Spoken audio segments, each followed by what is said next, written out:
I rank where the view is nothing less than phenomenal. For how I express and project from my abdominal. The only view better both my daddy and my mama know.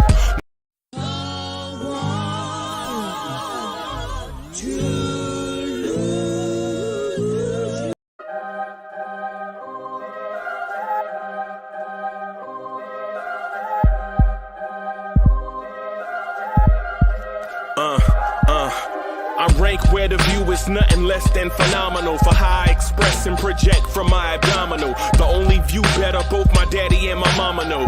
No living parents, my sons give me balance. My wife is my serenity, this mic is my identity. The world is foul enough, that's why I write without obscenities. Provoking danger with broken language and spoken anguish. Begging to get hurt, why would you ask to go through changes? Yes, Lord, life's a chessboard, master the angles. Control the tempo, be the one who holds the info. Acknowledge is just as deadly as machete swings. When spoken, the truth is as potent as that Medellin. While others swear the style is free, I just let it ring. Our time is undervalued, soldiers make us better kings. My fans on my shoulder, reaching after better things. Today I take the shot, for them I'd rather set the screen. My mama told me follow my dreams. My daddy told me get it by any means. Stand tall, make him bow to a king. But I've evolved, you can see the resolve. Look in my eyes when you speaking to God. Life and for those who be caught up in using what I was called with the muse. I guess they call it proving I'm more than an artist. Penciling out my darkest while stenciling out a harvest. And storing what gets me from A to B, just like garages. Instrumental with collages. Envision what I've been drawn. Broadway to give you rhythm like the great Lena Home. Soul been torn, found comfort in the storm. Find peace and on when you see them others perform. Organized chaos, outcast it like hey ya. That shit you saying now, we all know ain't make ya. So many nights was me and my notebook, no hook, no look, just me and my devils, but they so shook. Whatever it took, fuck the battle, ready for war. I ain't die, I evolved, living through these memoirs, regardless of the cost. And the gas made it this far with bars that'll last forever, like the wreck yard. My mama told me follow my dreams. My daddy told me get it by any means. Stand tall, make him bow to a king. But I've evolved, you can see the resolve. Look in my eyes when you speaking to God. I see dead people connect with my sixth sense. Heed no evil, get bread with my six friends. He's no diva, flexing the sick bends. Plex is a teacher, investing in big trends. Scared like a bear, disrupting the bull market. Double down shares, portfolio parking. Dow Jones average, big bank tank sharking. Elevated rank while face stays sparking. Dan John's pace, my grace will sharpen. In the biz since kids, Rosario Dawson. He got game, but he's not Jesus. Connected through the pain, data's rocking through your speakers. My daughter's like a mama, but she got my features. We teach her to be strong, never gonna need you. Like Ruth Long, she was born a leader. Underestimating the greats is the wrong procedure. My mama told me follow my dreams. My daddy told me get it by any means. Stand tall, make him bow to a king. But I've evolved, you can see the resolve. Look in my eyes when you speaking to God. I'm alone, but I ain't lonely. Least I got my homies. Peace is what they show me till I meet my one and only. Nothing you can loan me, no way for you to own me. Baritone in my tone, leave sopranos to Tony. My ad-lib game can compete with those on the spectrum. I ain't gon' diss them, but definitely don't respect them. Equivalent of holding the mic till you wrecked them at the crossroads with the devil at a dark intersection. Question, is the sin eaten from the tree or neglecting to realize that he is me? Can't have me on lockdown when I'm as free. Stammer through the grammar so blind can see. I ain't trying to be, cause I'm built from the cosmos. And if need be, I raise up like P.D. Pablo. Climbing from the underground cause the dirt's off. Cage bird on my chest when I take my shirt off.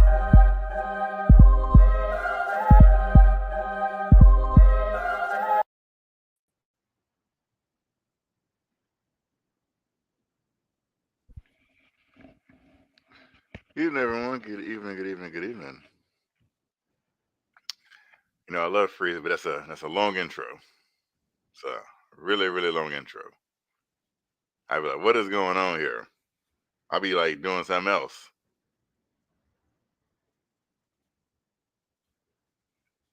Can you hear me? Yeah, I hear you, Kev. What's good, man? Not much. Hold on, man. Just my mic. I probably should have done that. I be having to turn it down because in that music all in my ear, I be like, I can't do this. Oh, no doubt, no doubt. What is going on today? Hey, we about to find out. I can't really call it, but you know what? Let's get it out the way. Yo, shout out to you. Shout out to Uncle Freezy for having me here. Shout out to everybody that's going to be here. Shout out to the chat. Let's go, Knicks at Night podcast. You already know how we do. We in it. We here, baby. We here. Let's go. Let's go. That's a lot of energy. Of course, it's like 8 o'clock where you are, so I guess you have more energy than over here. Anywho, that's why I'm here, Kev. That's why I'm here, man. I'm here to bring that. I'm here to bring that energy, bro. You already know. I guess just jumping into it. I guess the biggest news in Knicks in the Knick Kingdom today is Woody is leaving us. Yes, I heard that. To become head coach of his alma mater, Indiana Hoosiers basketball. I'd just like to send my congratulations out to Woody. He's very deserving. I hope he does a terrific job there. I know how important it is going to your alma mater and you want to do good there.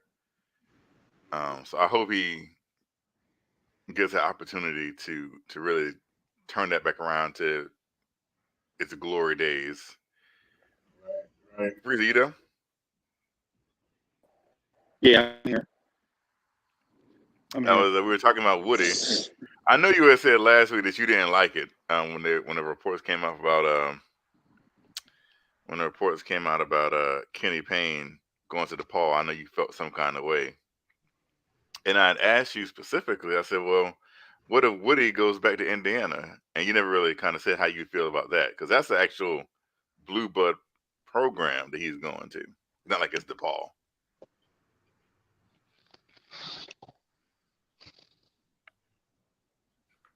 I don't know if Freezy's there or not. He might not have even heard me. Yes, City, how do you feel about it? Yeah, I'm here. I just don't know. Yeah, I just had to think. Give me some time to think about what you said, man. I didn't know you were hearing me. I'm sorry. Yeah. I'm here, man. I just don't know how I really feel about that, especially the timing of it. Is it one of those situations where he's leaving right away? Because if he's leaving right away, then I feel strange about it. But if it's one of those when the season is over, my man can get into a bag, then I'm okay with it. Odds are he's probably leaving now. Yes. Because he obviously has to sign a contract, right? So you can't technically. I don't think you can be employed by two different places like that. So but you can have a start date. You know what I'm saying? Yeah. So the thing is weird to me because what is really home at this point? You know what I'm saying? Like for instance, one could say that the Knicks are home for Mike Woodson, right? Because he was drafted here, he played here, he coached here a couple times. You know what I'm saying? So somebody could legit say that Knicks is home, right? And then you can make the argument that Indiana is home. That's his alma mater. That's where he went and was a college basketball star, right? But at some point you have to weigh the means. Like what's really the most important place to him? Is it the job at his alma mater? Is that the place he's looking to call home for the rest of his career? Or is home the place where he took this job because he felt the most comfortable? This is a place that he played, coach, got drafted by. You know what I'm saying? Because you can look at it a couple of different ways. You know what I mean? It's like, say, for instance, if Hoodie Kev was to start his own YouTube channel, right? And so he'd be like, yo, I'm doing it right away. I'd be like, dog, I thought we had something here. We had some chemistry, and the people that saw you here loved you here. And now you're going to a new place. While I can't stop you and won't stop you, it's one of those deals where it's like, I just feel strange seeing my man that I had chemistry with off doing something else. I mean, and not saying that I should stop you or you won't be successful. What it is I just feel like, the stuff that I just feel like Lawrence Tears is home for Hoodie Kev. You know what I'm saying? And then when he go off to do something new and different, it just from a personal perspective, I just have a feeling of attachment. It's like that separation anxiety that you build up when somebody leaves. You know what I'm saying? Whether it's short term or long term. You know what I'm saying? It's something to think about. I'm not hating on Mike Woodson or Indiana University. What I'm saying is it's got me having like an anxiety that is it just random out of the blue. But also we should have seen this coming though. Like, you know what I'm saying? We talking about Coach Woody. He ain't no slouch. Like, you know what I'm saying? So we should have known somebody was gonna come knocking at his door to acquire his services. Like, you know what I'm saying? Although it wasn't nobody from the NBA, but like at the same time, I feel like we should have expected that because like I said, he's not a slouch of a coach. So like, you know what I mean?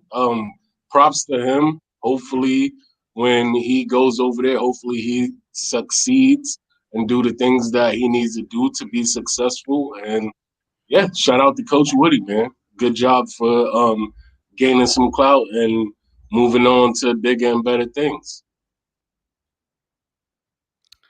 I mean, like I said, when we were talking about this originally, I can't fault him.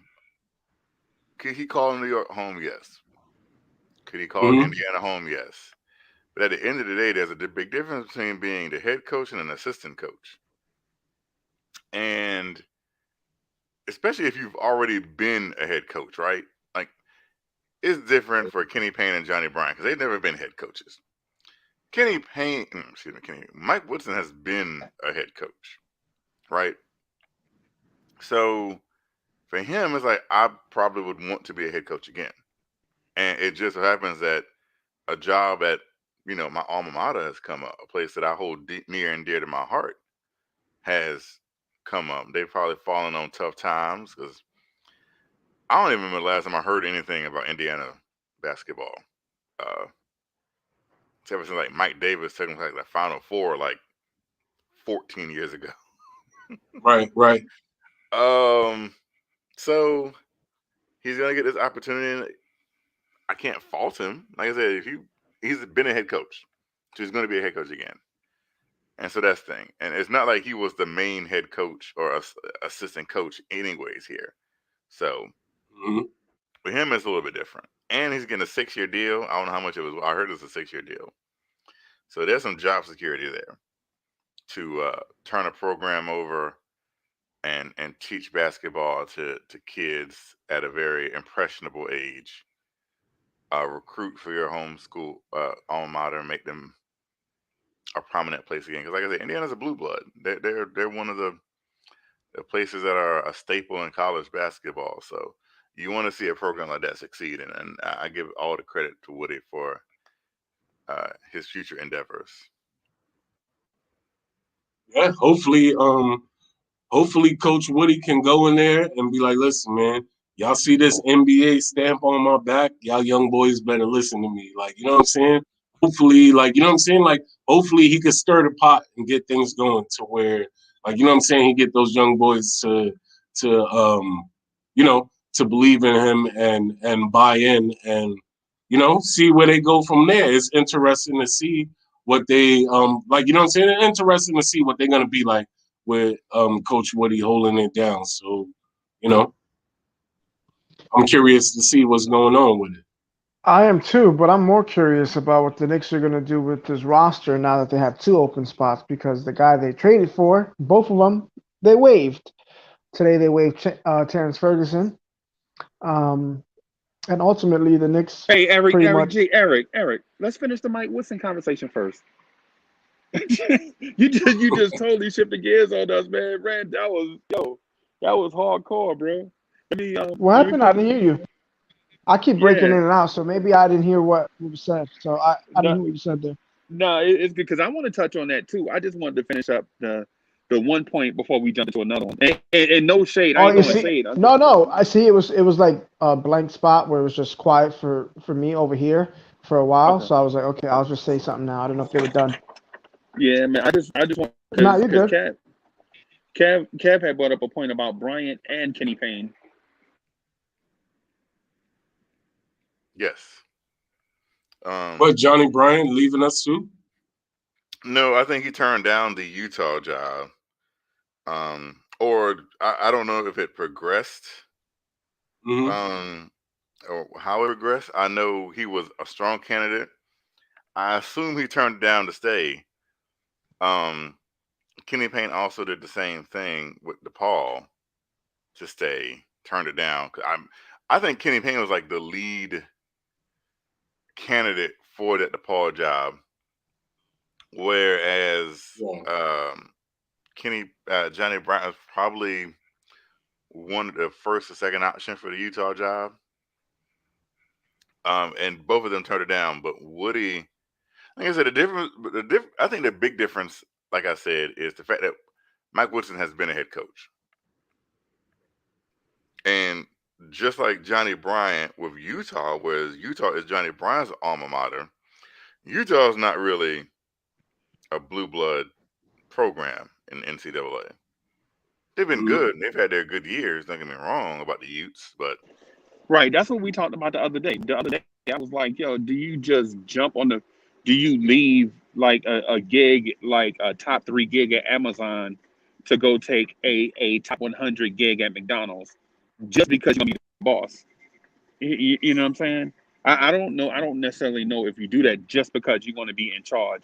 Sometimes, man, sometimes if it, like for instance, like my spot in the Nothing But Knicks fam, right? Like I got a spot in the Nothing But Knicks fam, the NBK fam, right? And so I like where I am in that spot. You know what I'm saying? I don't necessarily know if I need to challenge Sam Russell. You know what I'm saying? I don't know if I need to be a competitor to Sam Russell at this point. I like where we are. Like the Lawrence Tears family is dope, and everybody in our chat is always real and genuine. You know what I'm saying? I like that feeling of getting on with y'all like twice a day. You know what I'm saying? Just kicking it. Do I need to be, you know what I'm saying, Nothing But Knicks? Nah, we good. We got a good space here. You know what I'm saying? I mean, we kicking it right here. Do I need to go be a competitor of Knicks Fan TV and Nothing But Knicks? Nah, I'm good. And most of y'all are good because when y'all come on here, y'all be mad comfortable, and I be comfortable that y'all are comfortable. You know what I'm saying?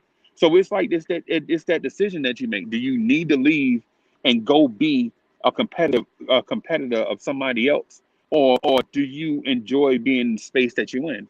Right? Like I legit love coming on with Hoodie Kev and Eric G and City, right? I don't need to be a competitor of Knicks Fan TV, right? Or Knicks Film School. And shout out to Knicks Film School, by the way. Macri is my boy, man. I love that dude. But yeah, but it's like the decision. Like if you Kenny Payne, do you need to leave and go be a contemporary of Mike Krzyzewski? But while you right now you turn the Knicks around, who've been a grease fire for 20 years. I mean, it's something to think about because for some people, they need that, and for others, they don't need it. What they need is the challenge. Like challenges present themselves in different ways. But like for instance, the Lawrence Sears challenge is this. Like, how do we put on a dope show every night and every morning for people that enjoy Knicks content? That's our challenge, right? I don't need to. My challenge doesn't need to be how do I be doper than Knicks Fan TV or Knicks Film School or Nothing But Knicks. You know what I'm saying? You see how the level of challenge is different. So Freezy, are you saying? I mean, your overall opinion of Woody taking his job, because like I said, the Indiana job is probably, if I would say, Indiana's probably a top 10 college program of all time, right? So are you more okay with Woody taking that job than you were with Kenny Payne taking DePaul and Johnny Bryant taking Utah? Are you more okay with Woody taking Indiana than you are with the other two leaving for their prospective job offers they had? It's like that silence.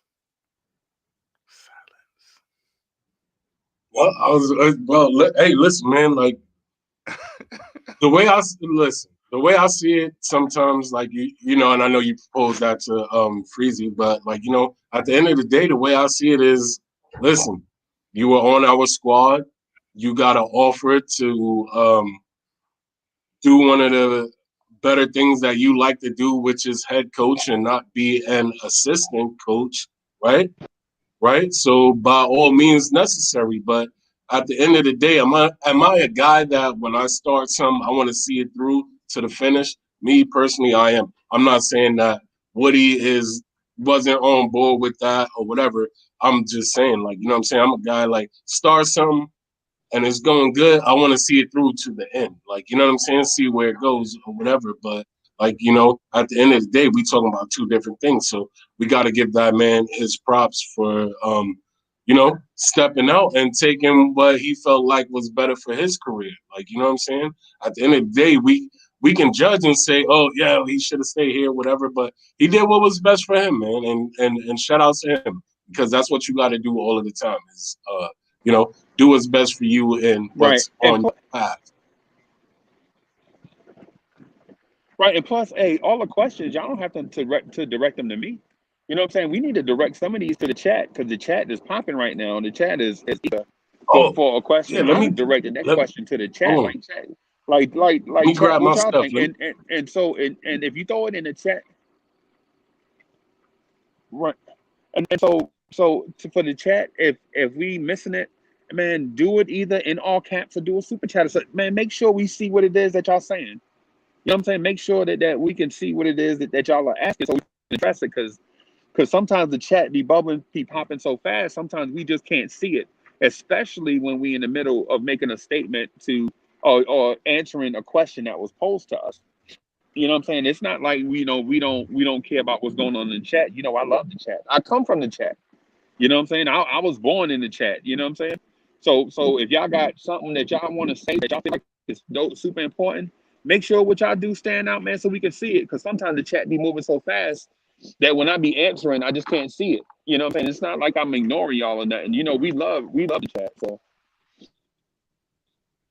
You're Feliz Centenasa. You already know, brother. Yeah, I mean, I was paying attention. I haven't seen like anyone ask a question. Apparently, what I get is um, Michael Hansen really doesn't like me, but that's cool. I dig it. We all have our takes. I don't like Yo, Cindy Freezy, you McQueen already on know I'm mute, about but that chat life. I'm about that chat life. I love the chat, man. The chat be holding it down, man. And they be holding it down for me. And I be holding it down for them. But, you know, let's go. Come on. I would listen. Here's my thing, and I yeah, love and the chat. y'all smash that like button too. So y'all smash that like button too. By the way, make sure y'all get us in front of other people. I do the like thing. It's not a stroke of ego. Like when I look at the number of likes, it ain't a deal where I feel like yeah I did good just now. No, I know when I see the like button getting smashed, that means we're gonna be able to get the opportunity based on the YouTube algorithm to get in front of more people. That's what we want to do. We want to get in front of more and more people so that more and more people can engage in the conversation. It's not an ego stroke, man, because we got a good line. I'm kicking it with y'all. This is fellowship for me. You know what I'm saying? We all For get to real. kick it and hang out and talk Knicks. I mean, what's better than that, really? You know what I'm saying? But the more y'all smash that like button, the more we get in front of more people, the more people get to share in the experience based on the YouTube algorithm. So, and I Yeah. don't create the algorithm, by the way. Just one more point on the whole Woodson thing. I was thinking about it, and I thought, and it was that there should be a level of loyalty, and it probably is more loyalty to the players than it is to Tom Thibodeau, because Mike Woodson, Kenny Payne, and Johnny, and I'm pretty sure they were brought in with the blessing of Tom Thibodeau, but Tom Thibodeau didn't pick any of those three players, those three coaches. Those are not his coaches. Like Leon Rose was like, "Hey, I want to add this guy, and this," and I'm pretty sure he went over with Tom Thibodeau, and Tom Thibodeau said, "Yeah, I like him. It's good. It's good. It's good." But Tom Thibodeau didn't pick these coaches, so I don't know if there's that loyalty to Tom Thibodeau that's there because these aren't Tom Thibodeau's coaches. They were picked by Leon Rose because of CAA ties or whatever, but that's the only reason they're on his coaching staff. It wasn't because Tom Thibodeau was like, "Oh, I really, really need to get this guy." So that's just another thing that probably plays a part in it. That these aren't Tibbs hand-picked coaches.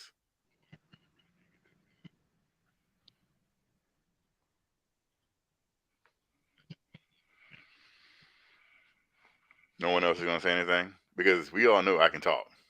I just, Well, I No, just no, no. I just Hold don't, on, I hold just on. don't We want don't to want you fight to do that. We don't want you to because do that. We literally don't want you to nobody think else is saying anything. like. So I mean, what's going on? well, Y'all want it's me to go on my Hold on, because rant? hold on. no, Sorry, man. listen, I was down. I was I down think in the chats. I'm messing with hold the on, people. hold on, City. I do think that Tibbs had a say in his staff. That he picked the staff. It was not the front office. And I'm reading a story. I'm looking at a story right now where it said, he was picking his staff. Um, so they did it. I mean, it's going to happen when a team this young expedites the process of a rebuild like this, and the coaching staff. Obviously, a team is not gonna offer Tom Thibodeau a job because he's the head coach.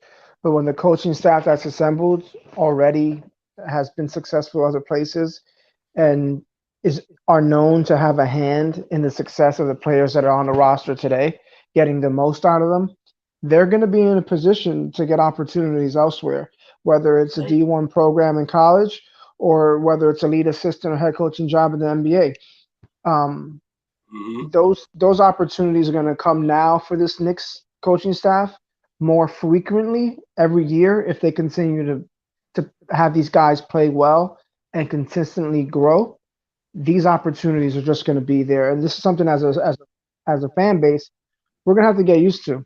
I mean, the third coach on our roster on our coaching staff got a head coaching job at Indiana, a prominent NCAA program.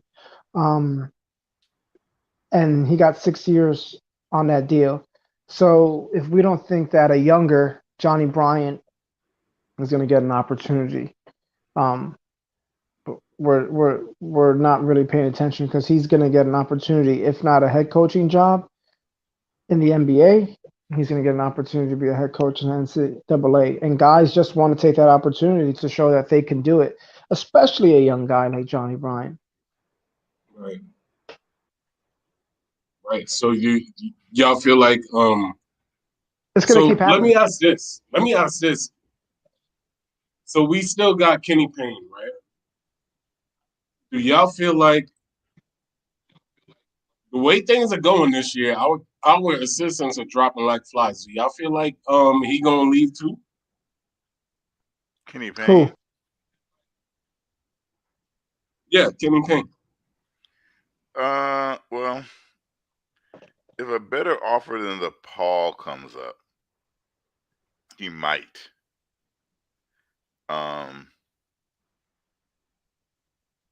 I mean, like I said, it's DePaul.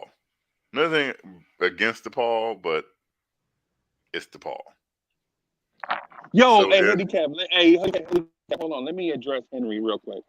So Henry Jamaica. Hey, listen, I'm not dissing Knicks Fan TV. Are you serious? If anything, I've shown nothing but love to Casey and them for years. This is not me saying that I don't want to be them. It means I'm comfortable in my own space. Me, man, listen, all I do is show love to Knicks Fan TV.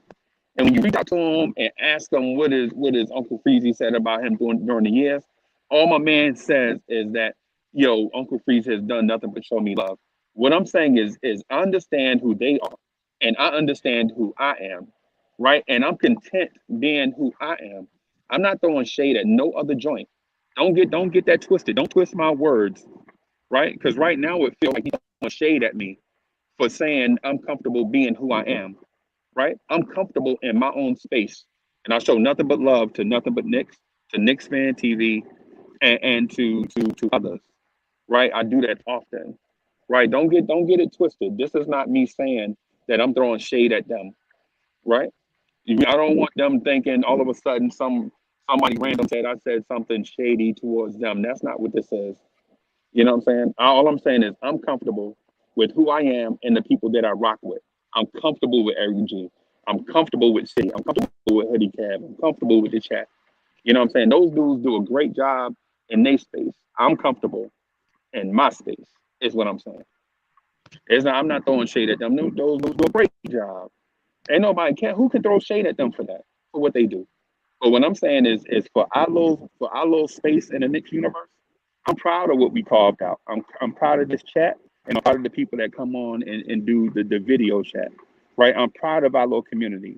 You know what I'm saying? I'm proud of the fact that people want to come on here and talk Knicks and feel comfortable talking to me. You know what I'm saying? I'm not throwing shade at nobody, and I don't want nobody throwing shade at me. What I'm saying is that I'm comfortable with this little space right here, this little thing that we carved out. For sure. Sir. Yes, sir, man. You already know, man. It's all love over here. Like, you know what I'm saying? And, you know, we got love for everybody that's out there. You know what I'm saying? Nick Fan TV, MBK, you know, Spree and Z, or they changed it to the 4 thing. I forget what it's called. But, you know, For the Terry love of and the game. Trey, man. Everybody. Like, you know what I'm saying? We got love for everybody because guess what? We all Nick Legion. fans, and You got love for there Legion? is enough room on this earth for all Nick fans to coexist. All right. We might not like some of the things each other have to say, but there is enough room for all of us to exist. Like, you know what I mean? That's all that's about, yo. We good. We in the building. We got the usual suspect in the building, Kaiser Soze. He's here. You know, he's here. I just wanted to mention that. He's here. Just saying. He's here. Um, I mean, if we're gonna still talk about coaches, I mean that's great. But if we want to move on, I have something that kind of is similar to opportunity when we talk about coaching, and then we're talking about empty spots in the coaching staff with Woody leaving. There's 2 roster spots now on this Knicks roster, and one has to be filled. One has to be filled by April the 11th. So I'm sure there's a move going to be made. I mean, even if there is a move, it's nothing that's going to be major. I mean, they'll probably bring Right. in a big body Mm-hmm. just to, you know, for the loss of Mitch, but it's not like we can trade for anybody, right? So it's Nope. really, I'm not getting excited about somebody that's off the scrap heaps at this point because that's what it is. And whoever we get is off the scrap heap. So it's not like we can trade for anyone of any substance at this point. So if the best we can do is DeMarcus Cousins, I'll it's not take it. like I'm super excited about getting DeMarcus Cousins right now. I saw a video of him working out. I mean, and all those always look great. When you're Yeah. working out in the gym with guys who are 5'7", 5'8", you know, those always look. You Eric don't G, miss a shot. to your point, we got a team full of underdogs anyways. Like, you know what I'm saying? And I said this Right. earlier, man. We got a team full of underdogs, but our team sometimes, when it's the right situation, we get against the right team, we play like the top dogs. Like, you know what I'm saying? So we gotta be supporting what we have, man. Like, ain't nothing to it but to do it. Like, you know what I'm saying? Yeah. Support And what you got, and Gorgie Jang and signed it'll with the get San better. Antonio Spurs, Yeah. and that's something that the Knicks were looking into. But I mean, we'd like to see something go on. But you know, 2 big things happened for the Knicks today in the standings. Mhm. Toronto. I was gonna say, Toronto lost to Portland, so that's great. Mhm. Atlanta lost as well, and then yesterday, uh, we had Charlotte lose. So the Knicks are in 4th place, all by them lone selves, and that's gonna be something good to go into tomorrow with a big game against Miami. I think it's important that we come out strong, and that's something we struggle with, starting games strong. So against that team, there is no Victor Oladipo tomorrow. Um, so I mean, I don't know that how much does that change this Miami Heat team, but there's no Oladipo tomorrow.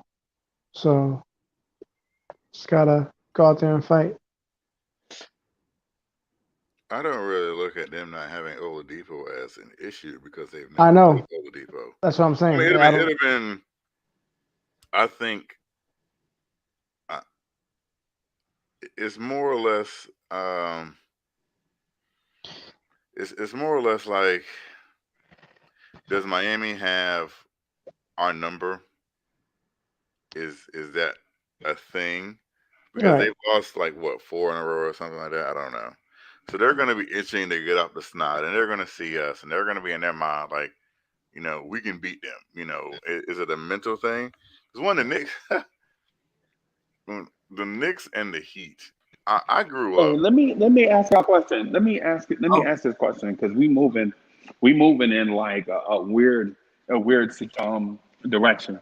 So Eric G brought up the fact that we have two roster spots, and we started talking about Oladipo. Um, so let me ask Eric G this because you mentioned Boogie Cousins, right? You mentioned Hmm. Boogie. I'm not a fan of Boogie. I think Boogie is why. I think Boogie is washed, right? Would would y'all consider doing this? Would you consider doing taking one roster spot and going and getting a high upside, high potential young guy that's either boom or bust, like maybe a Thon Maker, and then taking that other spot and going out and looking to bring in a veteran guy that can stabilize during, say, rough rocky times, like a Kylo Quinn or a veteran guard like a Evan Turner. I'm just asking. I just want to get y'all thoughts on that. Um. Um, I don't know. To me, I don't think they'll get a guard because at this point in the season, I think Tibb trusts all of his guard rotation to. If you bring in a veteran, they have to know they're probably not going to play that much at all, maybe. Um, because there's no need when you have RJ and Burks and Bullock and Rose quickly, Alfred. I feel like I'm missing somebody. But when you have like 5 guards ahead of you,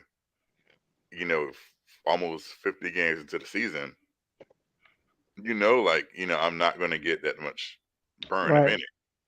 but So I don't see, really. to your point, Kev, can I just add this? We say 5 guards, but a lot of these guys are multi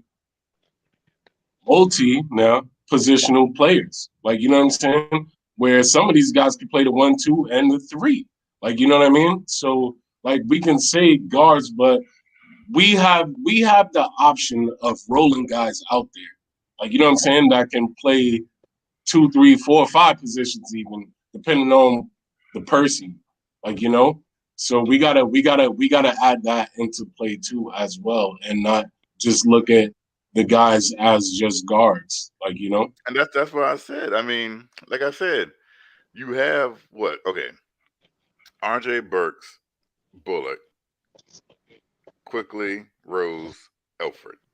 That's 6 guards that all rotate throughout the game. And they rotate and they play different things. They have multiple lineups, they do different things, right? So you're gonna bring in a 7th guard to add into this? Like where is he going to play? Like That's that. there's not a That's left up matchup to to where it's practice. like, oh, let me bring in this new guy because he'll probably because Evan Turner does the same thing that Reggie Bullock does. The same thing. At a better clip.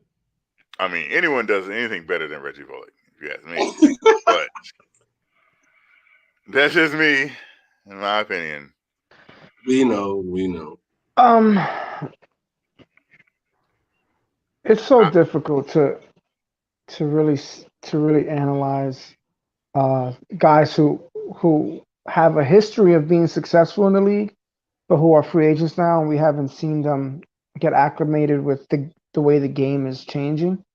So it's Hmm. hard to say, okay, yeah, I want that guy, like because we know what he was, but to get him acclimated with, you know, with the NBA of today is a little different. The only thing that could help them out when we're talking about getting them acclimated on the Knicks is that Tom Thibodeau runs a team like the NBA of old.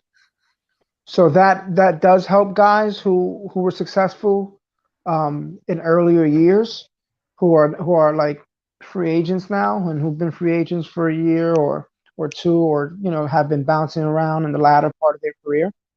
But it helps. It helps to get a veteran presence, and especially for us, veteran presence who can give you some minutes, meaningful minutes at the center position. That's the number one thing right now. I would love to get a center who can create his own shot, maybe um, not scared to make a pass or be a facilitator at times, be able to dribble. And right now, there's only one guy. I mean, if you let him play 15, 20 minutes a game, I'll take DeMarcus Cousins over any center that's free agent right now. Right, because we need that stretch five. He can Let's be score. honest. He can Let's score. be honest. That's what he does. In fact, that's what he does. He can score. Let's be honest. We need that You stretch can run five. DeMarcus Cousins with Nerlens Noel. Nerlens Noel is a smaller guy, but what he'll do is he'll be able to bring out the Marcus Cousins can be able to bring out the center to whether he's in the paint or whether he wants to hit a 15-foot fadeaway or he wants to hit a corner three. DeMarcus Cousins is going to bring the bigger guy with him, and Nerlens can do what he does already, stay in the paint. So, I mean, there's different ways you can look at it, but, I mean, for me, I know not everybody's a big fan of the DeMarcus Cousins signing. I would be a huge fan of it because, again, it allows us to not only get a bigger body at that position, but someone who can score. So the upside to that is, like, you know what I'm saying? We could possibly get better offense than, well, yeah, I would say from the outside range, we could get better offense from that, right? From Boogie. Mm-hmm. But I would say Nerlens is definitely a better defensive player. And Right. if I'm So wrong, then, like me, like, you know what I'm no, saying? no, But no. like, you know So what I mean? I agree. I agree with what you're saying, City. But what I'm saying is when we look at the offense or the defense, what Nerlens saves, right? Mm-hmm. On defense, the points the 3 baskets a game that Nerlens Noel saves the Knicks, the 6 points that he saves the Knicks, he gives up 8 on offense being deficient, not being able to get a basket. So not being able to catch a ball, turning the ball over when he can't catch on a pass or Right. on a Right. rebound, Yo, I'm giving up with an you. offense, Mm-hmm. giving up a rebound.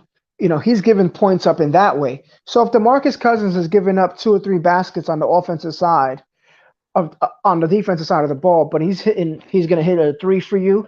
He's going to hit 2 threes for you. He's going to get a basket. He's going to get to the line. He's going to hit free throws. I What mean, about Al Horford? Al Horford, he has too much money. He has 2 years left with $53 million. You can't buy that out. You won't buy it out if you're smart. Okay. And they already agreed to. Yo, Spree is in the building. Sorry, guys, I was late. I was No, with that's my great. niece. I was with my niece, and some people read children bedtime stories. I watch Spreewell highlights, so I have to take care of that before we That's tough. put her to bed. That's awesome. Shout out So I'm to here now, you, man. bro. No, Yeah. I was just saying, man, that so when City, you're talking about the defense for Nerlens Noel, and then the no defense for DeMarcus Cousins. The points that DeMarcus Cousins is going to give up, he's going to make up for. And on the other end, the points that Nerlens Noel saves you, he doesn't make up for on the offensive side. He doesn't make up for it on the offensive side. See, DeMarcus Cousins can make up for it, and he can still get you a stop. It's not like he's incompetent defensively. He's just a little slower. So the way the Knicks play defense anyway, it's not like they're always half court set. He's not running the floor. He will be able to hold himself, his energy, be able to compartmentalize his energy into moments, flashes. He doesn't need to go all out all the time. It's going to be moments for him. So that's why I like it. Oh, I feel you. Think Joakim Noah wants to come out of retirement? No. Let's I don't hope want not. Joakim Noah, but Let's hope not. Like I Not get said, man, crazy. he could keep his breaststroke looking free throws. Yeah, he could keep that. I know Tibbs is desperate. We got to get somebody, though. We need a body. We just need somebody. Yeah. I don't even care who it is at this point. Get somebody from the Y that can get a couple rebounds and spell somebody and make a jump shot. Yeah, I mean, there's not many big guys who could do that right now in the open market. I mean, there's with this buyout thing, like, also, is there like a deadline for when we have to make the move? I don't know the yeah, rules. but well, the Knicks have to add somebody to the roster by April 11th. Oh, okay. And So we the got thing, time. you have 2 weeks. When I think about the Julius Randle and finding a big that could work with him, I mean, I think Cousins could do it. I mean, Cousins worked well with Rondo and AD in New Orleans. And AD is a guy who likes the ball. Rondo was a guy who liked to have the ball all the time in his hands as well. So Will Cousins play defense? he will try. And I know the conversation we have about Cousins is the attitude, the this or that, but Cousins has changed that, over the last few years since he was in Golden State. That's not Cousins anymore. He hasn't been that way. That conversation of him being a knucklehead or tough guy to get along with. Everybody that talks about him, even in Houston, they loved him in the locker room. That situation was just that they were going to try to give him an opportunity to go and be in a competitive team, not on this team that's rebuilding. They wanted to see some of the young guys get an opportunity. So him leaving Houston is not a declaration of the person he is, or him not being a good player still, or him not being valuable to the NBA in the NBA. It's just not being what they need in Houston right now because they're just going totally young. Right. What about Nikola Mirotic? Well, he's overseas. You don't think Tibbs could convince him to come back? Give us a couple. We throw him a nice little chunk of change. He did help Tibbs in Chicago. I'm just trying to find ways to improve this team. I like Nikola Mirotic. Yeah, I like him. I'm just trying to get creative here because I'm looking at this list right now. And there's not many options. It's very brutal. You know, I may even ask Uncle Freezy to come out of retirement and give me a couple minutes. I mean, it's just we need a body because Nerlens Noel, as much as we all love what he's bringing, let's be real. He can it can in a second it could go away. He could get hurt, and we're gonna overextend him. And I just don't want to do that to the man. I'm so grateful we have this man. Can you imagine if Nerlens Noel was not on this team and it was just Mitch and Taj? I would be crying. I really don't know what they're gonna do, but the options are very limited. I mean, you do have a young guy in Skal Labissiere in the G League right now. He was in Scal's in the G League for the Knicks, and he was in the Sacramento drafted, first round pick kind of guy. Yeah. So I mean, you look at give a guy in the G League in your G League affiliate an opportunity to come up and get some minutes. But really, well, the G League is over.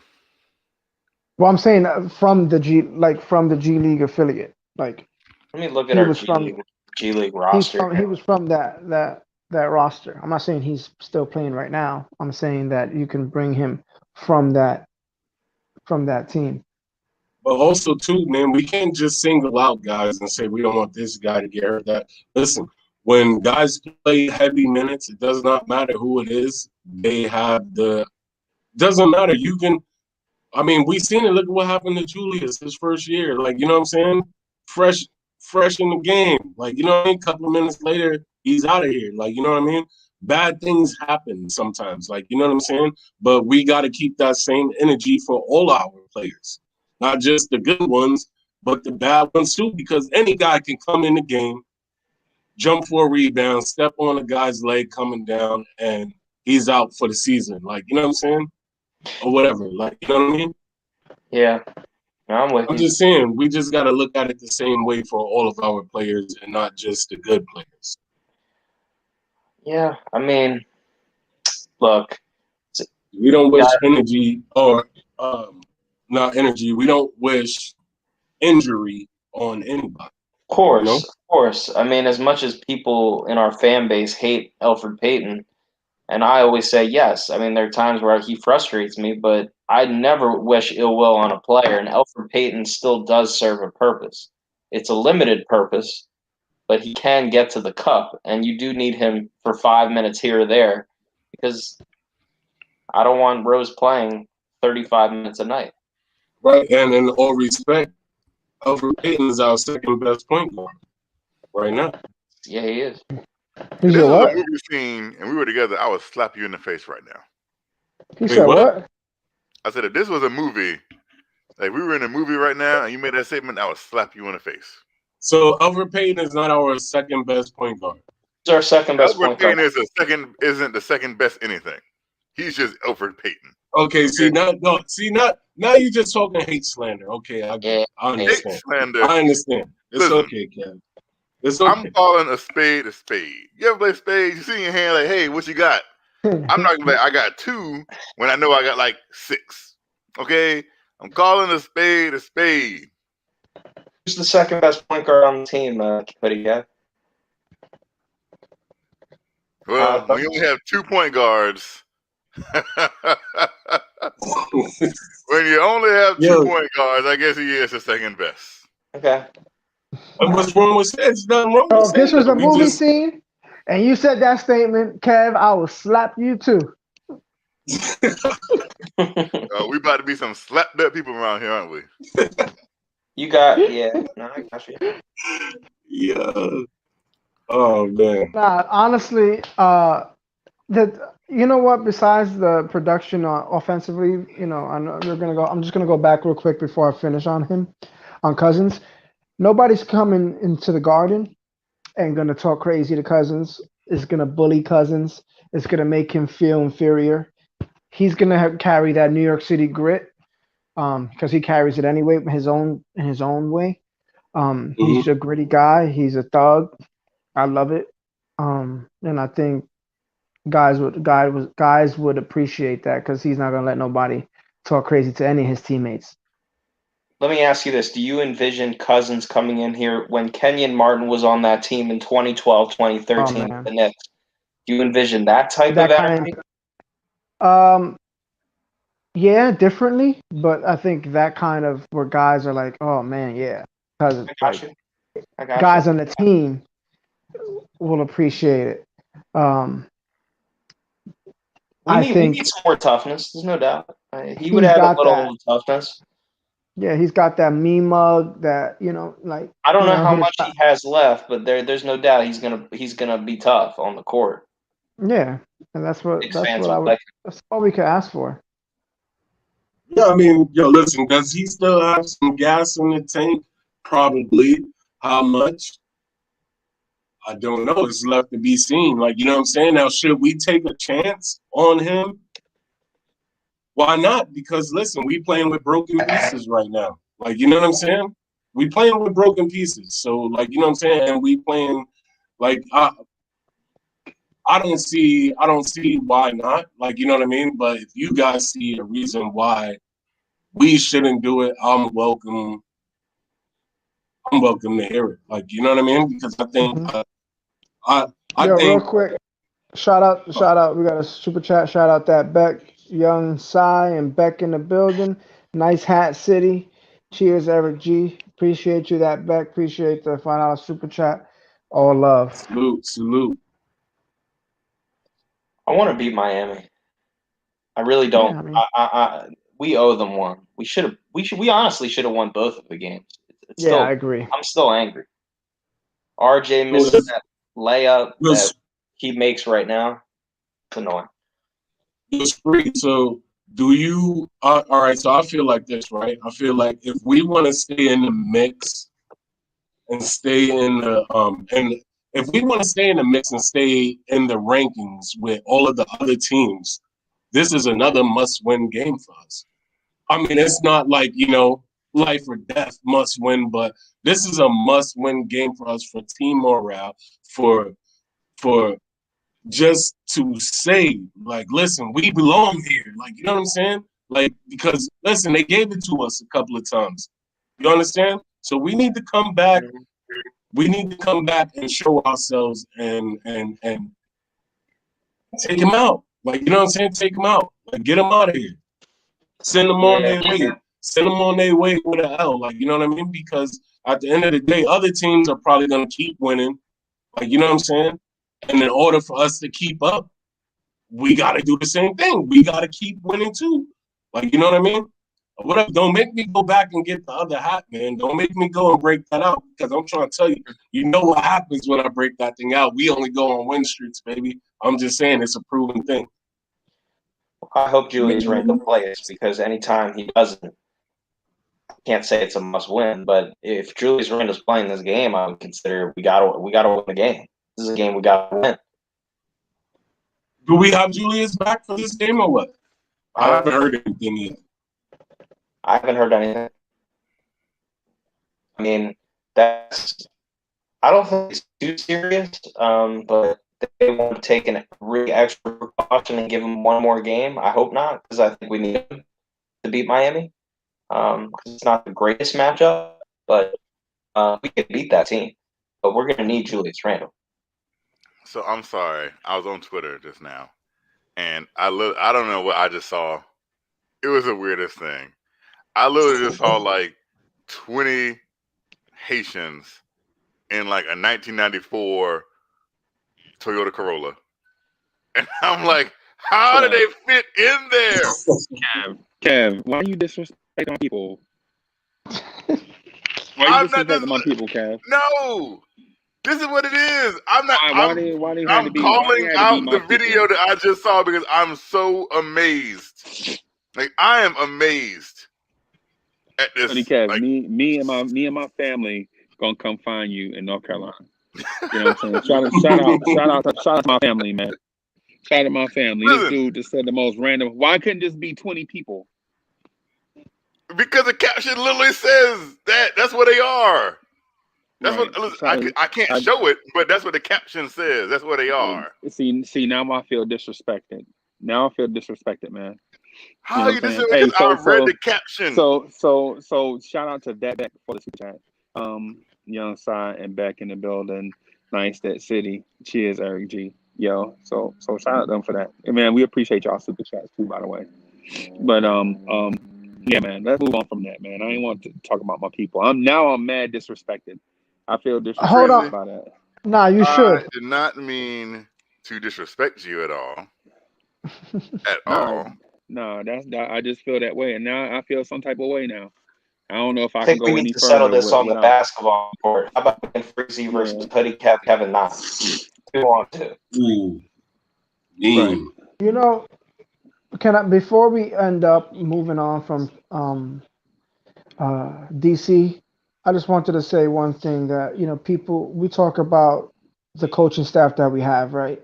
And the importance of what they do behind the scenes. Not just Tom Thibodeau, but Kenny Payne's a big part of guys, like Julius Randle taking the next step in his career. But if we think about it, man, Kenny Payne had a big part of DeMarcus Cousins' career. He was his coach at UK as well. I mean, it'll be a great thing for him maybe to get back to having that guy there in his corner. Maybe rejuvenate him in different ways, mentally more than physical. So I think it'll allow. I gotta think that Kenny Payne is advocating, to give him an opportunity. That's a good point. He did too. That is a very good point. I think Kenny Payne, the guys not wanting to leave. I'm happy for what you guys talked about that earlier. I don't want to get back on that, but I'm happy Kenny Payne's still here. It's only a matter of time for another job. If you can fix your mic, Because you were just all distorted. Yeah, you got some headphones? You got some headphones you can put in? Oh, my headphones are in. Can you hear me now? Yeah. Oh yeah, you good now? You golden. Okay. Yeah, you were in the Matrix for a second though. All right. My bad. No, I was just saying Kenny Payne's my boy, and I can't afford to lose him. Okay. All right. So y'all are really hot and heavy on the DeMarcus Cousins train then, right? Not all of us, just me, really. I said I want a Boogie. Okay, and Kev. You guys have sold me on Boogie. I said I don't see no problem with it. Like, you know what I'm saying? I feel like we should take a chance on him. You guys sold me. I don't think he has much left, but we need somebody. We need 45 games and plus another, 7, 8. So can he do that for No, us? we only got what? We got what? How many games we got left? Like 20 something? 26. Something like Yeah, but I'm talking about we need him to give us 45 because I'm trying to go far. right. Listen, No, I'll see, bro. if we finish 4th and we play like Charlotte or a team like that and they're the 5th seed, I feel good about we're going into the second round of the playoffs. Hey, Boost Mobile. Instead of Swaggy P, how do you feel about Jamal Crawford? Would you do Jamal Crawford or Swaggy P? Boost Mobile. I mean, I'll take Jamal Crawford. Hey, but so here's the thing. I want to ask Eric G and City Pharrell this question. I asked Hoodie Kev this last night, and I want to get y'all's take on it too. And Spree as well. How do y'all feel about an Amon Shumpert reunion? I like Iman Shumpert. I know Kev probably thinks he's past his time. He probably thinks he was good in 2011 or 12 or something like that. He can't do nothing now. But I think in a half court set, Iman Shumpert could play great defense and he could hit a shot. He played well when he was in Houston. He played well. In Cleveland, good. In Cleveland when they won the championship. Yep. I like Iman Shumpert, man. He would be Reggie Bullock, but better. I would say this, right? With Shump, let's just say this. With Shump, we know what he's going to give us, right? He's going to bring us defense, right? But he's going to do what we already known him to do. Like, you know what I'm saying? He's going to be wishy-washy on offense all of the time. Like, you know what I mean? That's just the way he was. Like, you know what I'm saying? When he was with us before. No, when he was with us before, he wasn't that guy that you expected to always hit open jump shots. They even said when he came into the league that he needed to work on his jump shot. Like, you know what I'm saying? And even till this day, he still needs to work on his jump shot. Okay, it's not like he's that guy that's shooting 48% from 3 and whatever. Like, you know what I'm saying? But defensively wise, do I like him on our squad right now, defensively wise? Yes, I do. But his offense, I'm not really sure about. I'm just saying. Here's the thing. This is why people get caught up with I can't even think of his name. Reggie Bullock. That's right. So, oh boy, here we go. Like you talking about Shumpert? Why are you bringing up Bullock? Because you live off of reputation, right? Like what you used to do. And so we're sitting here and saying, like, if we brought in Amon Shumpert, he's going to be the same player that he was in 2012. And it's like, no, he's not. I'm good. I'm good. Like, why are we just assuming he's just going to be like that player? Amon Shumpert, when was the last time Amon Shumpert played like a full season? 2018. So 3 years ago. So he lasted a full season 3 seasons ago. and we think he's just gonna walk in here and Hold be on, a wait. defensive ace. Stop right What right do you there. mean Stop we right there. think? Stop right there. Just pause right there. Pause right there. Kev, how do you say this about Amon Shumpert? And you just said, I'm okay with bringing back DeMarcus Cousins. Because at least DeMarcus Cousins has. When was DeMarcus Cousins' last full season? DeMarcus Cousins has played this season. I've seen him in games playing meaningful minutes. So minutes. This is legit not even about what the player brings, but about favoritism, right? How is it favoritism? Because DeMarcus Cousins legit is not the same player he has been for the last 4 years. The last time you seen him play decent was the championship that the Golden State Warriors lost 2 seasons ago, when he played like a below average center. But right now, he's not even a below average center. You're bringing in a dude with known attitude issues, that is not the player he was at least 4 years ago, right? He's not the player he was 4 years ago, right? His decline is steep and tragic, right? And you're talking about giving him a shot. Yet you complain about the wing players on the team, and you say that guys need to be, because we sit through here every night and listen to you do Reggie Bullock soliloquies, right, about how Reggie Bullock needs to have his minutes cut, and then when we offer up a solution to that, you're like, no, I don't want to. No, Amon Shumpert ain't played a full season in such and such time. What I'm saying is this. I'm not even saying that I disagree, but what I'm saying is, can you at least listen to it that we propose before you say no, he's not worth coming here? Here's my main argument to that. Do you not dislike Reggie Bullock getting a lot of minutes? No, but I'm going to ask you one simple question. You just said no, so you do like Reggie Bullock getting a lot of minutes. But no, I'm just going to ask you this, right? What is Amon Shumpert today going to do any different than what Frank Ntilikina is going to do? He's more aggressive. Right. So what you want to do is, Yeah, They're the same player. the thing is, They're the same player. the thing is, no, man. The thing is, when you get today's Amon, you got to look at things in perspective, man. You got to be smart about this. Today's Amon Shumpert is not coming in here to get 25 minutes. The dude is going to be a roster spot, a veteran at the very end of your bench. Maybe 10 minutes a game. I doubt he'd get that much. He'd be a veteran presence in your locker room. And the fact that you bring in an Amon Shumpert means that you bring him in for depth and you tell him to know his role. You're like, dude, you're not the Shumpert. Like Hoodie Kev said, you're not the Shumpert you was 10 years ago. You're a different Shumpert. You're a different version. So when you come in here, we expect you to be what you are today. Just come in here, add depth, be a positive influence in the locker room. You know what I'm saying? Help us coach up these kids. And when we call your number, just give everything you got for these 4 or 5 minutes and then go sit down. Yeah, and you're a veteran player that knows guys' tendencies. You played against all of these guys before.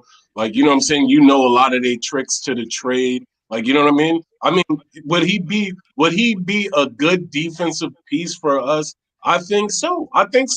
But otherwise, on the other side of the ball, I don't know, because he never, like, you know what I'm saying? He wasn't even it when we had him. Like, you know what I'm saying? So I don't. But defensively wise, when we had him, yes, he was a good defensive player when we had him. Where would Shumpert play on this team? We have Reggie Bullock and Frank Ntilikina.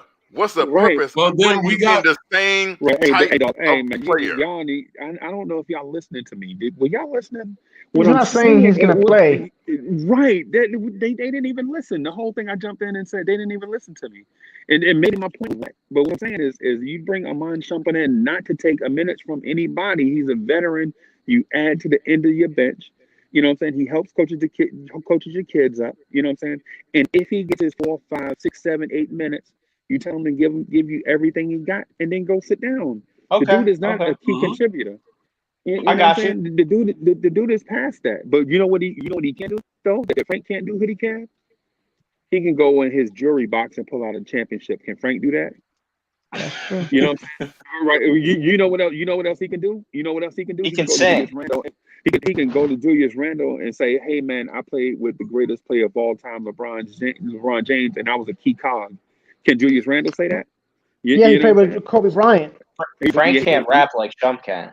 Julius Randle Yeah, played with Kobe Bryant though, and so it's one of the. yeah, It's close. right. Ricky, And Bobby, Johnny, and Mike. I mean, what are we talking about here? I right. mean, the only thing Kevin, Amon Shumpert can do is be the video boyfriend for Tiana Taylor. Okay? That's the only thing Amon Shumpert can do That's not now. a bad job. That's not. That's not a Just bad be job the though. video boyfriend for his wife. That's And not he a has a bad job beautiful though. wife. A beautiful wife. And My maybe issue, yeah. maybe he should just stick to being the video boyfriend. Shump was a good player on the Knicks in 2012. My only issue with Shump is he a good defender? Yes. But my issue with him, and yes, can he play a certain role for a team? Yes. Do I know if he has a ton left? I don't know. My issue with him before, this is not right now, but before when he left the Knicks, I was mad at him because he never really improved his game that I think he could have.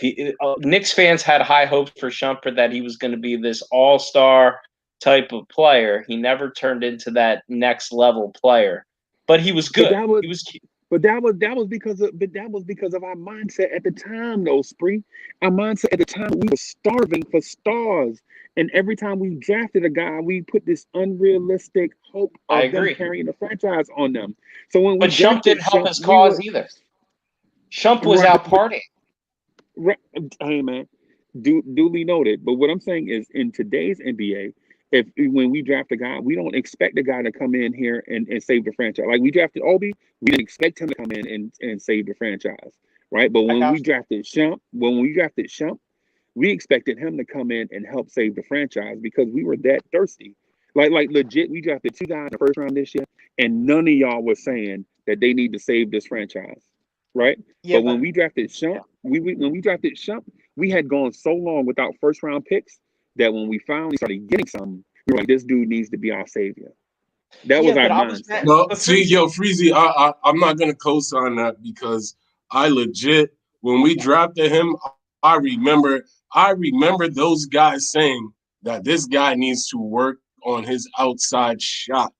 I never was one of those people that put all of my stock in him to where I thought that he should be the savior of the franchise because I already knew he was a good defensive player, but he needed to work on his offensive shot.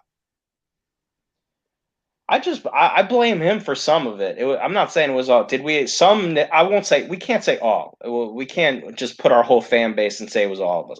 Some of our fan base had unrealistic expectations. My issue with Shump again is, yeah, they all players can enjoy their lives, partying. I understand.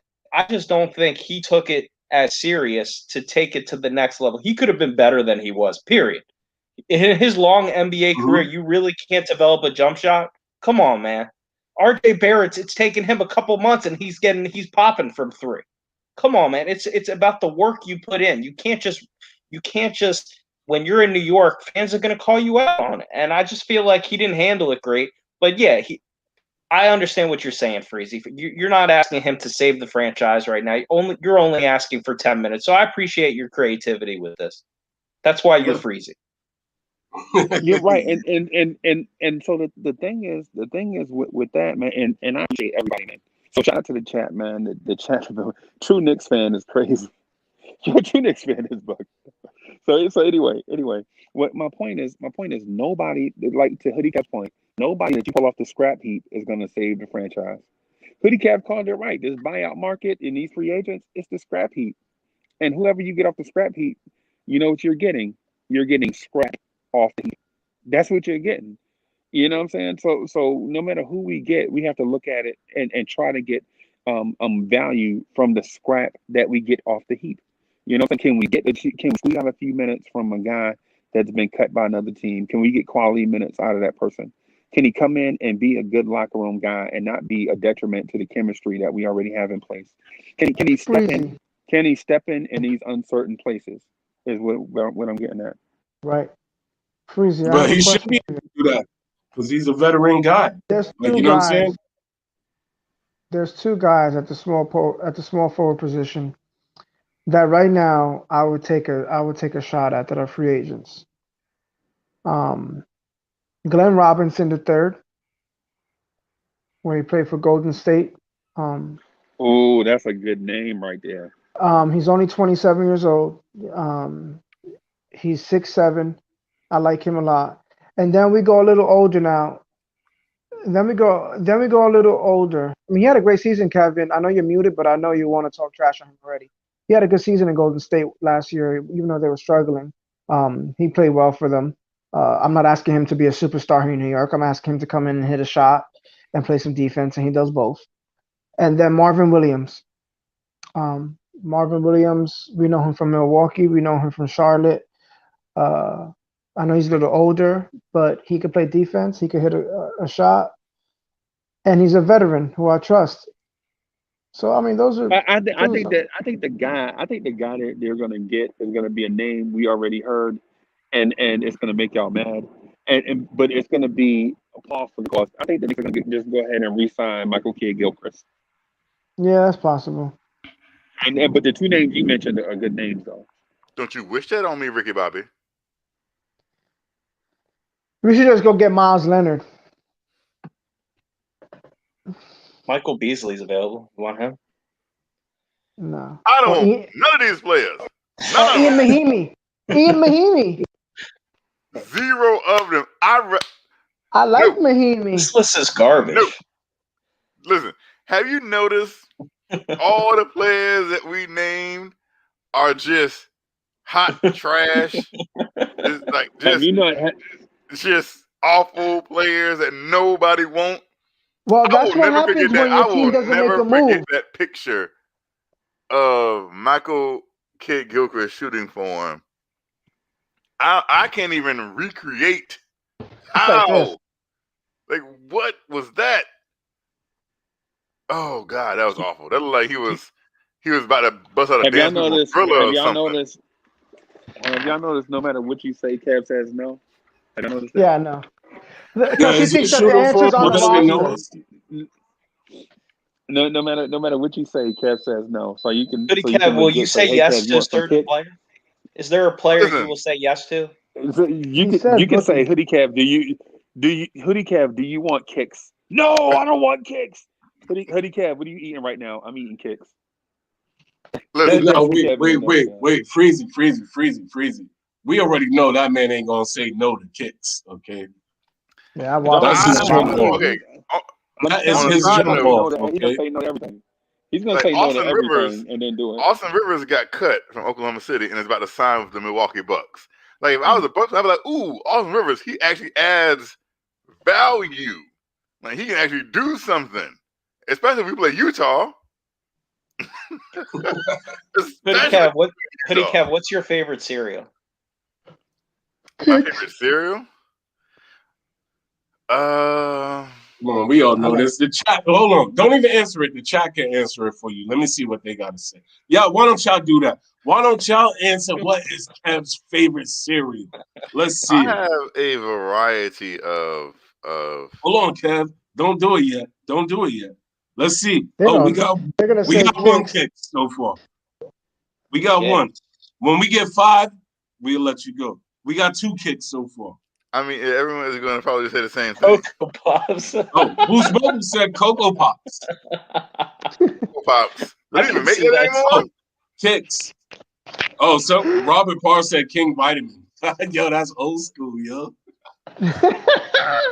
Raisin Bran. You like Raisin Bran? You look like you like Raisin Bran. All right, yo, Kicks running. So go ahead, Kev. Do your thing, bro. But yeah, that's It's a hard question, right? I want to know what your favorite cereal is because I'm gonna go buy it. Whatever you like, I'm gonna buy it, and I'm gonna eat what you're eating right now because the way you're thinking, you just will say no to every player because it takes away minutes from Kevin Knox, and it's the cereal that's doing it to you, buddy. Why does it have to do anything? Because I don't want a garbage washed up player. He likes Cocoa Knox. Because I don't want Michael Kidd. Because I don't want Michael Kidd-Gilchrist, who's garbage. Who's not garbage. They're like, oh, you don't want him, not because he's garbage, because he's going to take minutes from, because you think he's going to take minutes from Kevin Knox, not because he's just garbage. Could be both. I'll be honest with you, we don't need no damn forward right now. If that's the position we're going to try to get, just use the young guys and try to have them be a part of that. The funny thing is, you keep talking about wings and guards. The team needs the starting center just broke his foot. I said. That's what I said. And we're talking about getting wings and guards. We don't need that. Let the young guys do that. That's the crazy thing about it. We're literally talking about wings and guards, and our starting center just broke his foot. Yeah, we need to get a center. That's the fact. What is your favorite series? I forgot to let you. I'll let you finish. I'm sorry. No, I'm just saying that's what crazy. But that's why we talking about Robinson the third, or Michael Kidd-Gilchrist, or Michael Beasley. They're not going to fix that void in the middle. Mm-hmm. Yeah, at least DeMarcus Cousins, even though he's washed, like everyone else on the list we just named, like Amon Shumpert is washed up. That's why he's doing music videos with his wife. At least DeMarcus Cousins adds something that we need. Yeah. Agreed. Okay. Agreed. So is it Cocoa Puffs? Is that your favorite? Literally not Cocoa Puffs. You know what we should do? We should have like a raffle where whoever wins in the chat gets their chance to eat Kev's favorite cereal with Kev, like together, like have like a charity event, like the star of the show. You've been raffled to have cereal with Kev. Hey, if y'all want to eat, I haven't had a bowl cereal with him. Let me get a 1 in the chat. 2 if you don't. I want to see that. I want to see that. I think that's someone RC Creative said Fruity Nuts. We got ones going on. We got ones going on. Ones. Everybody. Wait, hold on. I ain't gonna jump on it yet. Ones going on.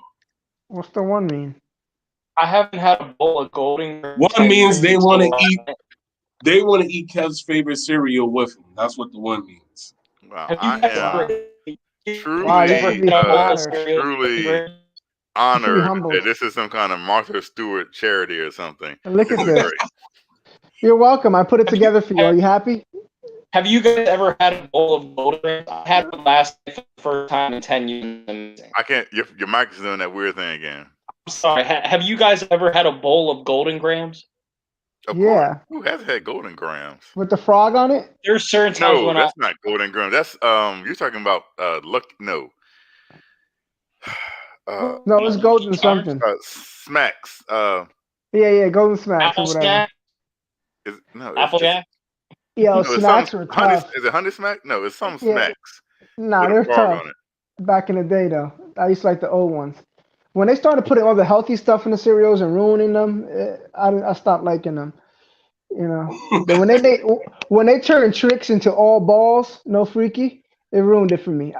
You know, I like them to all have their, the shape of the fruit. You know, Trix was the best. I've sometimes ate whole boxes of cereal in one sitting. Oh, me too. Yo, let's do this real quick. Let's do this real quick. Cocoa Pebbles. Let's acknowledge the people. Let's do this real quick. Let's acknowledge the people because the people are here and the people are in the building. Yo, Hulk, Honeycombs is my favorite cereal, bro. Yo, shout out to you guys down there in the chat, man. We love you guys. You guys are always rocking with us. You guys are up here late night with us. You know what I'm saying? Shout out to the chef. Shout out to Hulk. Shout out to Big Who. True Knicks fans. Mike M. Delano Steele. That Beck. Stop Videos. Who else? We got David Jackson. Adriana Jane.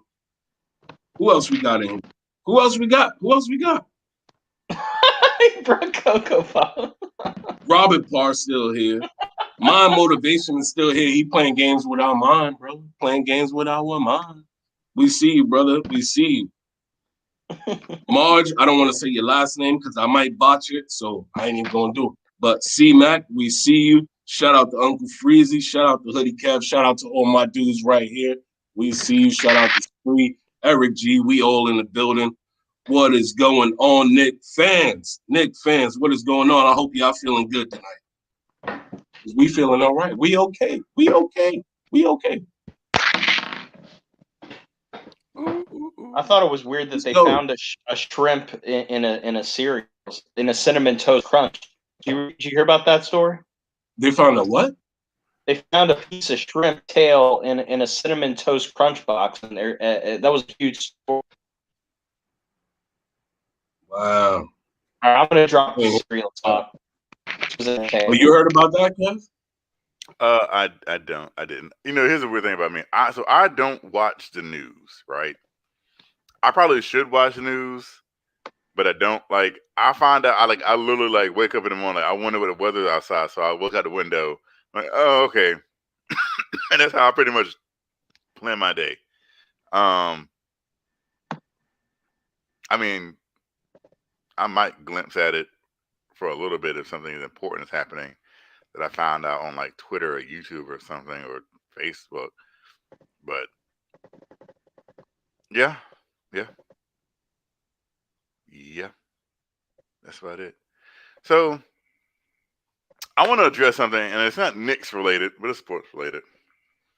So I'm going to dive off the Knicks for just a little teeny tiny bit. And I want to address my Jets fans who are in the chat. Let's do it, Kev. Let's do it for boy. them. For a second. I'm sorry, Giant fans. All right. Guys. I'm still here, though. I just can't be a part of it. I'm still here, bro. So the other day, Zach Wilson had his pro day. Otherwise. And you know, there's some beat writers like Connor, what's his name? Connor Rogers. Connor Rogers. And even the Jets beat writer, the main one for ESPN. Rich Cimini.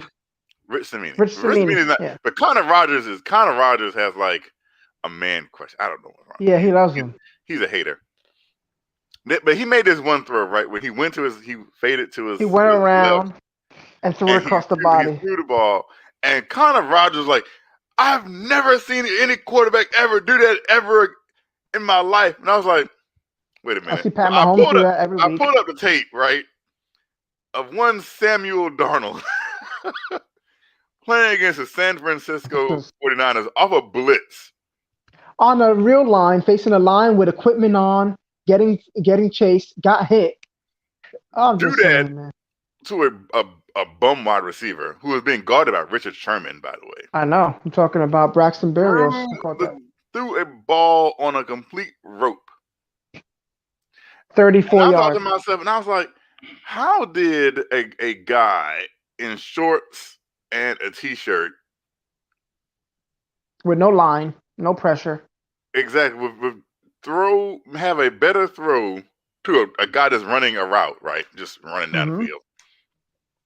How is that a better throw than what that one throw that Sam Darnold did against the top 5 defense in San Francisco in the live NFL game?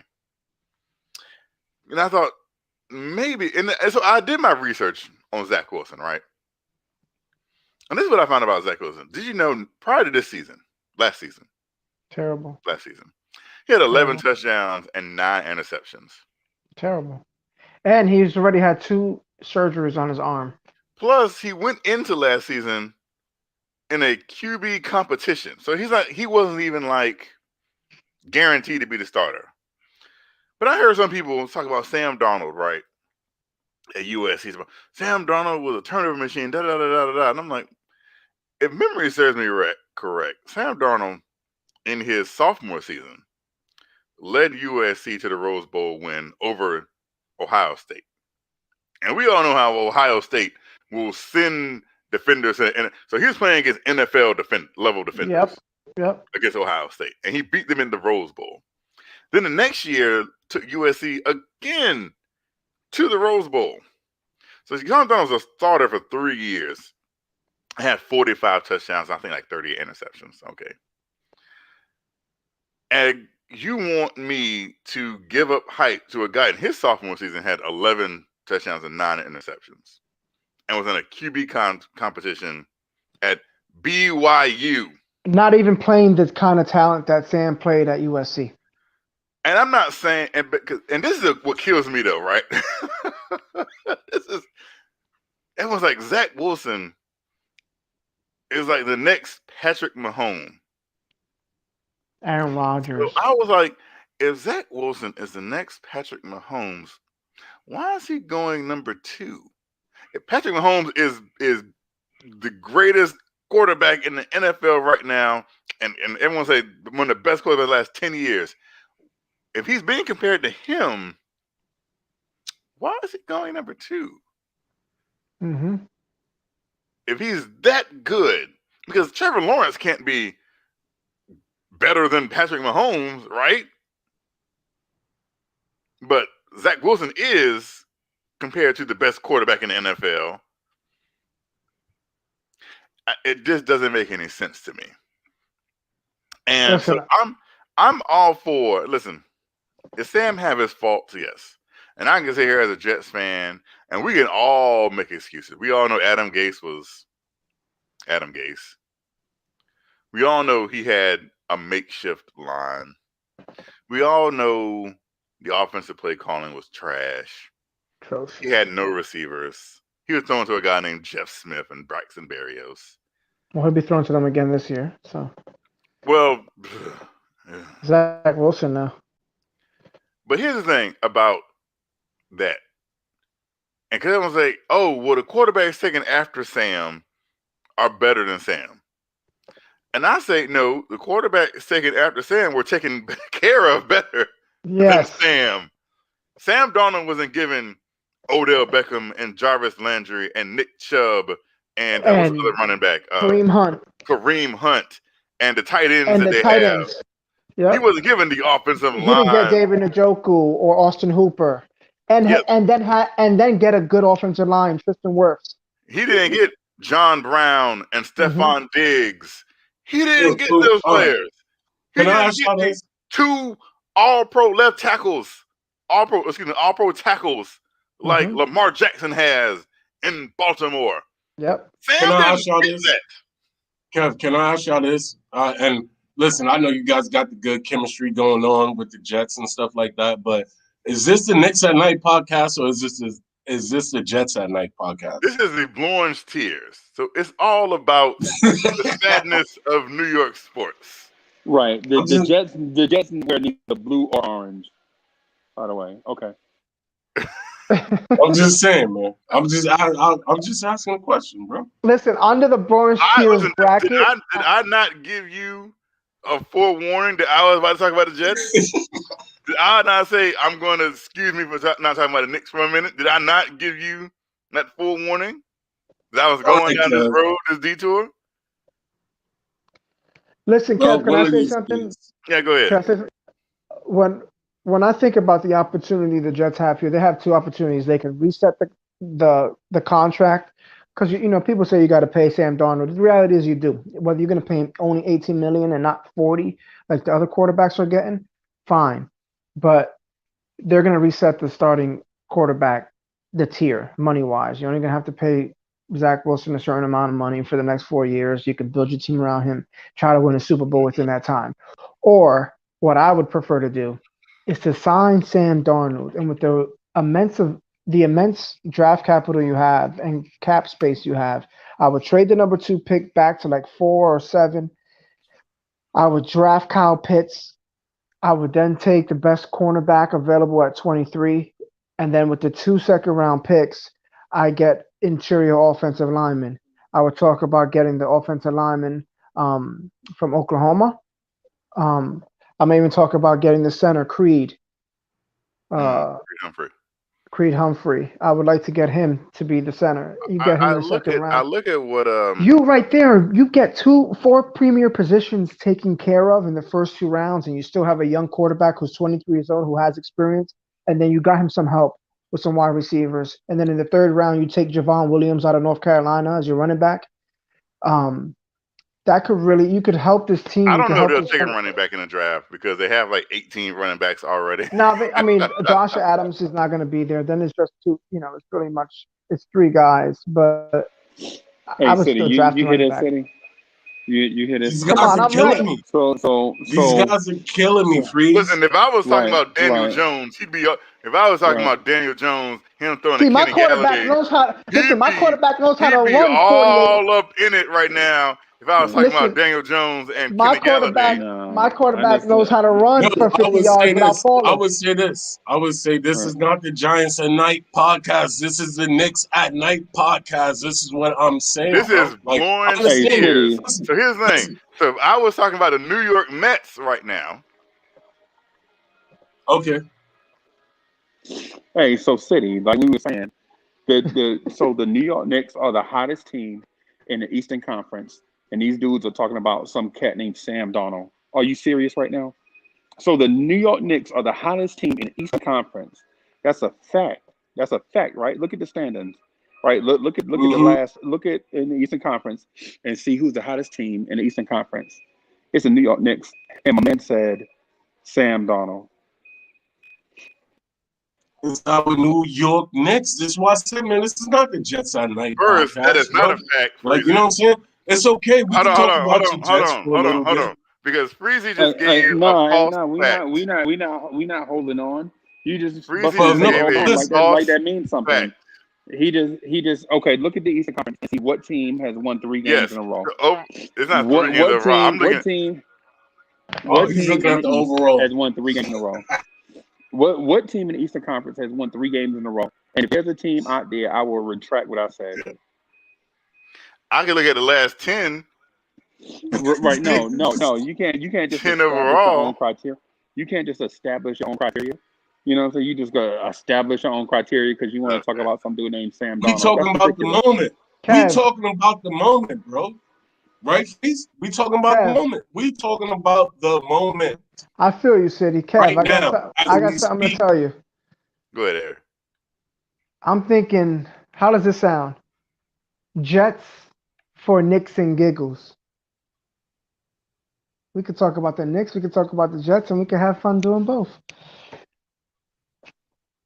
Not tonight. This is the Not Knicks at tonight. Night Not podcast. tonight. Not tonight. But it's Hey, gotta. I want to do it on. I want I to want be. to ask. I want to I ask want Freezy Freezy a to be the question. boss. I want to ask Freezy a question. Freezy, are you there? He left.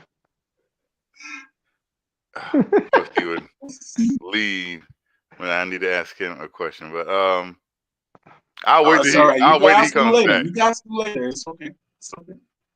Obviously, not okay. Obviously, City for real has an issue with the green and white. Listen, it's Because Jets. No, I There he listen. is. I There he don't is. got an Ask him, issue with Kev. the green and white. Like, you know what I'm saying? I just prefer the orange and blue. I'm sorry that the Giants are stuck in purgatory. I said so I this prefer is the not orange even a and blue. Giants issue. I was looking at the chat as soon as my man said Sam Darnold, 30 people left out the chat. You know what I'm saying? I don't know. As We soon got as he 100 said hard Sam, right now. right, but we were at No 131. freaky. We were at 131 as the top chat, and as soon as he said Sam Darnold, 30 people left. Thank you for ruining the show, Hoodie Cav. I appreciate you. Freeze, I want to ask you one question. I don't want you. Whenever I want to ask a question, you keep disappearing. Unmute, Freeze. This is a serious question. See, this is what I got to deal with every He's night. there. If you ask it, he'll answer it. Freezy, do you think that it's a bad sign that this MLB season is about to start in 4 days and the New York Mets have not signed Francisco Lindor to a contract extension when he said out his own mouth that if a contract extension is not done before the regular season, he will enter free agency? Do you feel like if we don't lock him up now, He'll be a Yankee. he will leave next offseason? I think the Knicks are the hottest team in the Eastern Conference. I do like what the Knicks are doing. I mean, they've won 3 in a row. They have potential to maybe go on a 7-game winning streak total. So, I mean, let's see what we could do against Miami tonight, which is a big game. I think it's the biggest game of the year for this Knicks team because some teams are losing. They're that are, near us in the standings, and it gives us an opportunity to capitalize. But if we lose and stay pat, then we put ourselves in a position where we kind of have to win a lot of games to just kind of stay safe.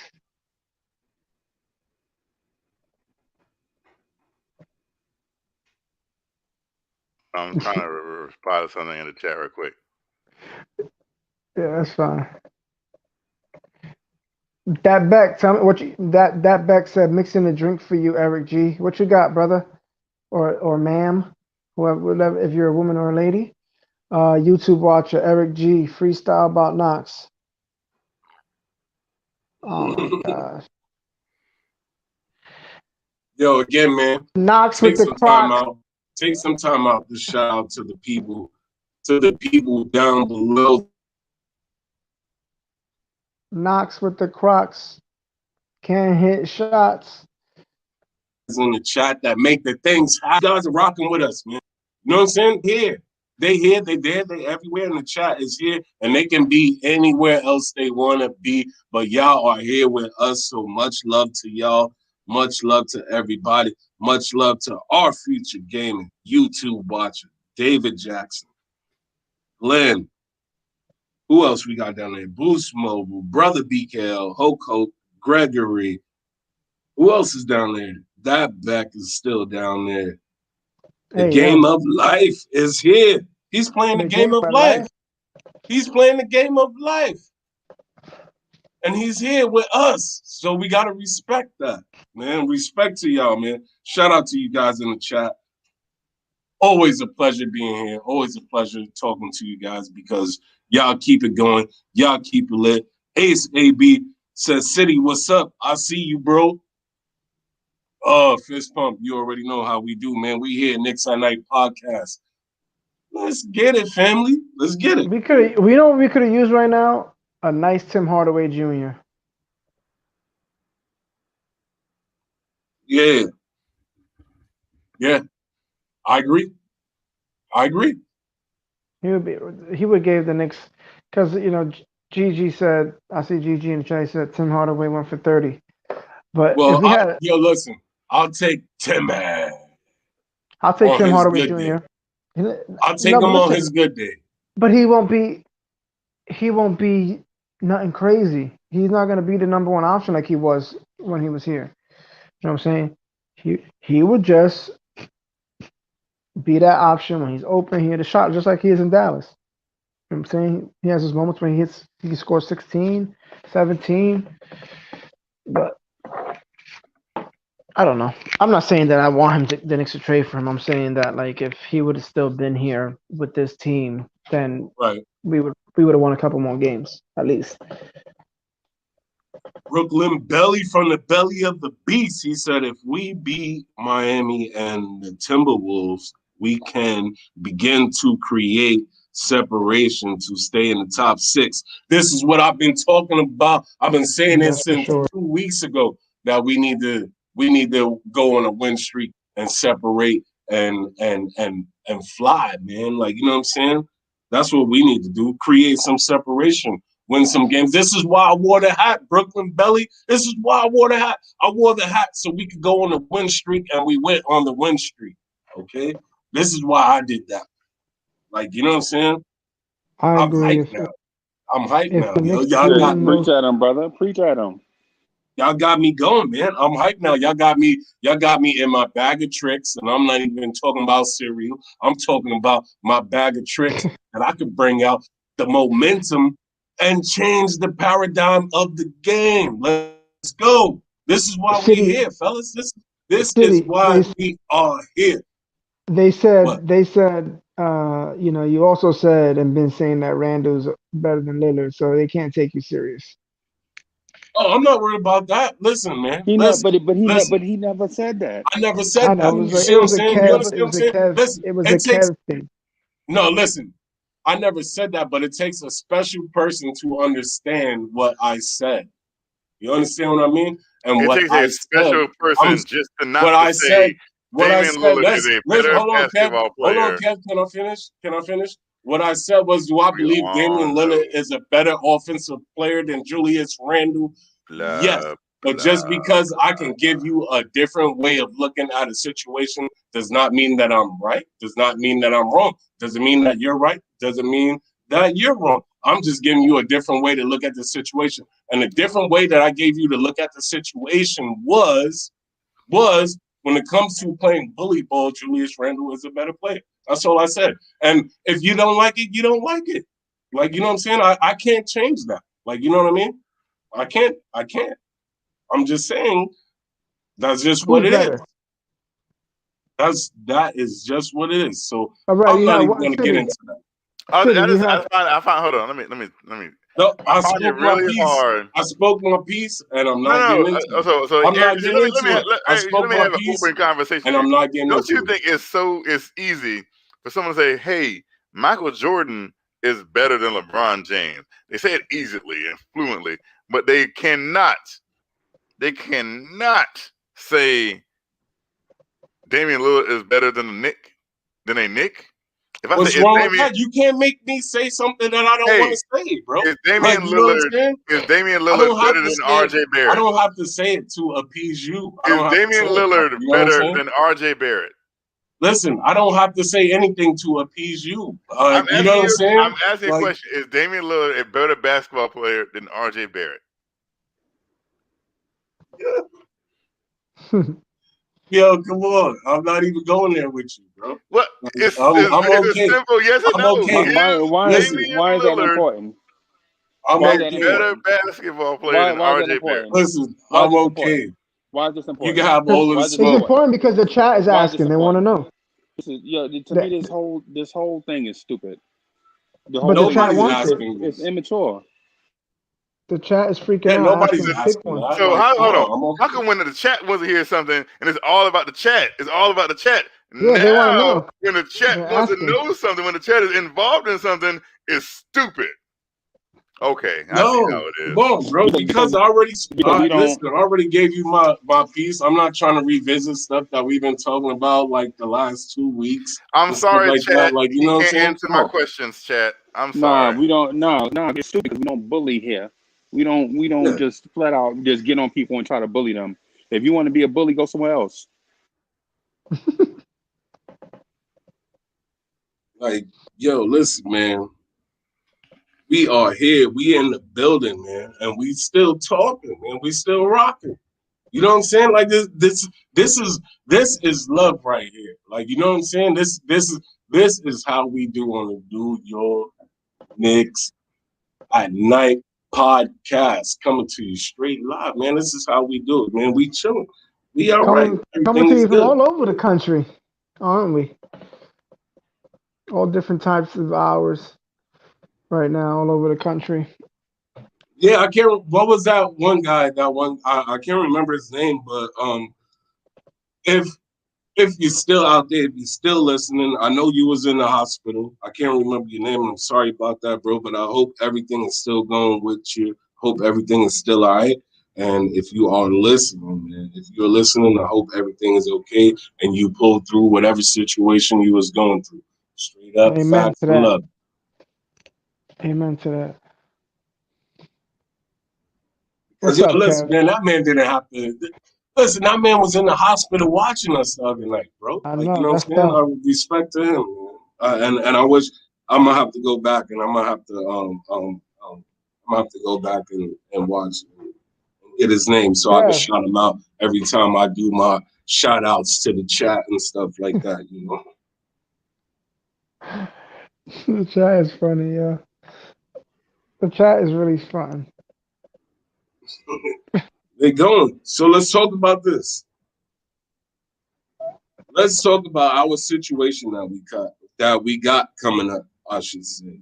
Miami? What do you think? No, I'm not worried about them. I think we'll play them well. Like, you know what I'm saying? I just hope we get the W when we do. Like, you know what I'm saying? Play them well. Like, you know what I mean? Real quick, we got a $5 super chat from Our Future Gaming. I would like for y'all to debate about if Boogie Cousins is a good fit for this team, since most likely Mitch is out into the playoffs or all of the season, and Knicks need a center. I mean, we did talk about it. We talked about it. Our future game. You might have been Our here video a game, little you're late late. in the show. Yeah, because we spent a good clip of the show so far. Early parts of the show, talking about Boogie Cousins and the pros and the cons, and those who want him and those who don't want him. I mean, to give you a short take, I like him. I think it'll help the Knicks to get some offense at that position. I also think it'll take some pressure over Julius Randle, and bringing him back with Kenny Payne, who was a coach of his at Kentucky. I think it'll be all good there. So, you know, that's it. I mean, pretty much, I think it's a good job for the Knicks if they go and get him. Now you good, our future. No bad. We appreciate you. We appreciate the $5 super chat. Um, I'm glad I'm able to at least tell you what I think. I know the guy I'm all Kevin. about getting Boogie Cousins on the Yep. team. So yeah, that's my Yo, whole Kev. thing. So C-Max says, can the Knicks get John Wall during the offseason? Listen, bro, they probably could get him. I don't know what his I don't even want to say that It's because I like don't know what $40 his million contract a year. situation is like. 40 million. Like, you know what I'm saying? But if you had to ask me, would I want to pay that much for him? No. I mean, John Wall. Let me look at John Wall's numbers so far this When season. you look up John Wall's numbers, I'm gonna get the true Knicks fan and Boost Mobile. They wanted to know if we spoke about Ferguson. We did speak about Ferguson. He was waived today, so he's not a Knick. The Knicks just did that deal to pretty much get rid of Austin Rivers and get a second round pick in return for him. So um, yeah, I mean he's out. He's not a Knick. Both the guys the Knicks got in return for the Austin Rivers deal to OKC Mm-hmm. are both waived. The Knicks have 2 roster spots, and one has to be filled by April 11th. So, and then that's where we got into talking about the needs, the positional needs that the Knicks need to keep it going, to go on this little run here to end the year. So, with the, go So ahead. go ahead.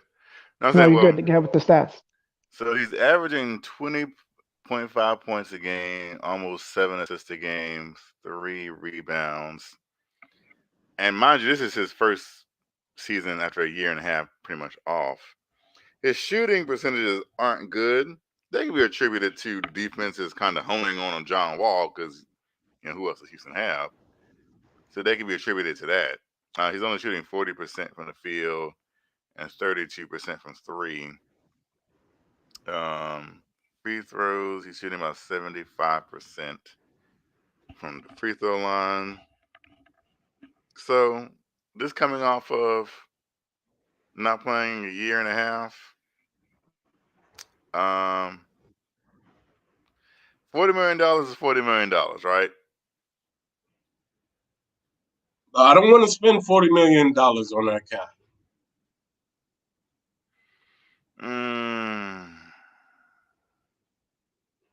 Because what we going into the season with like 50-something million? I think more than that actually. Well, I guess it would depend on who we decide not to sign back, right? Yeah. Well, right now, the only people that are locks, like the only people technically under guarantees for next year is RJ, Obi, Knox, Quickly. RJ, Obi, Knox, Quickly, Mitch. And that's it. Julius has a option, so technically you could say he's under kind of, but they can, terminate it. They could. I mean, I don't see why they would, but he does have an option. But we only have 5 players technically right now, completely That are locked guaranteed. in. Yes, completely guaranteed for next year, and they're all on rookie contracts.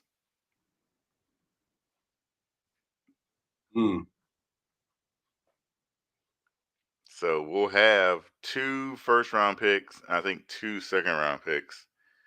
But as it looks right now, those will be late teens, early 20s right now. So they're not going to get paid extraordinarily much either. So guys, tell me this: So we got those picks, right? Are we using those picks, or are we getting rid of those picks when it comes to the off season? I feel like we getting rid of those picks. Something's got to happen. I think so too. You We don't even have enough roster spots for the amount of picks you have. Yeah, we didn't make no moves, like, you know what I'm saying, or whatever. So like, I don't see how we hold on to that. But then again, I could be wrong. Like, you know what I mean? But I'm just saying, like, I don't see how we hold on to that. I think those picks are on the move, and it might come, via like sign and trade for somebody and give up picks at the offseason, or like, pick up a free agent, sign and trade for somebody else and give up those picks or whatever. Like, Let me get to Gregory Castillo. He said, would a Knicks team of Beal, Kawhi, and Randall be enough to take on the Nets next year? It would be. I don't know, man, because you listen, they added 2 more dimensions. Like, you know what I'm saying? They added Blake and they added LaMarcus. Although, like, LaMarcus, I feel like he's,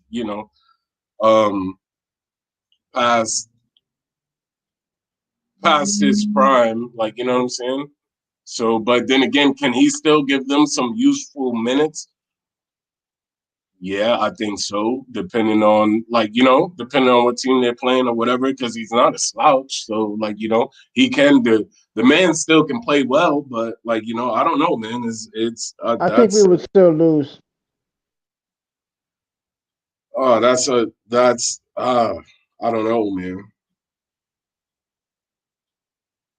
And me, I'm a Knicks fan. Y'all already know. We all Knicks fans. And I just hate talking about, like, you know what I'm saying, the team losing. Like, you know what I mean? I hate it when the team loses. Like, you know what I'm saying? Like, I come from a family, listen, bro, I come from a family of when the Knicks lost, like, you know what I'm saying? And I wanted to go outside, like, you know what I mean? And stay out late or whatever. And the Knicks lost, better not ask my dad, because I already knew they lost, and he won't in a good mood, like, you know what I'm saying? But as soon as they won, hey, could I get like 30 more minutes outside? Yeah, okay, son, it's cool. Like, you know what I'm saying? Like, you know what I mean?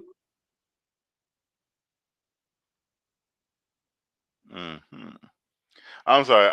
I'm looking online and I'm debating to myself if I want to spend money. Well, don't we got what? Don't we got like 14 million or something like that? I don't got 14. I say if I want to spend money, like my own money, I wish I had 14. Let me have $14 million right now. What in the world? I ain't got $14 million. No, my bad. I thought you were talking about the team. What do you want to spend money on, Kev? What are you debating? What are you debating? I'm debating if I want to go to DC and watch Jacob deGrom beat the Washington Nationals. Wow, that sounds like a great time. They play on Thursday. Wow. Opening day? Yes. Oh, you talking about this Thursday? Yes. Yes. So do I want to go to DC this Thursday and watch DeGrom versus Scherzer? It would just suck if DeGrom gets lit up. I'd imagine that. I'm just saying it's happened before. Very rarely. I know. I don't think he's got lit up in the last. Jacob deGrom getting lit up is like him allowing 2 runs. You're like, oh man, he allowed 2 runs. He got lit up. What's happening? 2 runs. This is crazy. Because he gets no run support. That's why. But this year, I'm expecting him to win 20 games because he's going to have this lineup is nothing but offense. Especially. Yeah, Gregory Castillo said even if you have 14 million, Bully Kev would still be arguing here for Knox. Yeah, we're honest with y'all.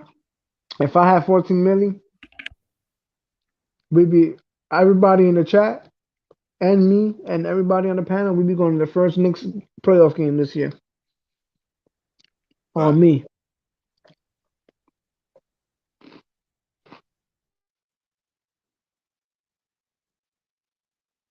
Yeah, yo, go ahead, hold it down. EG, man, I'm just down Wow, here. I'm is talking that to the kicks? people. Is that kicks we hear? What? Kicks? Huh? Is that kicks?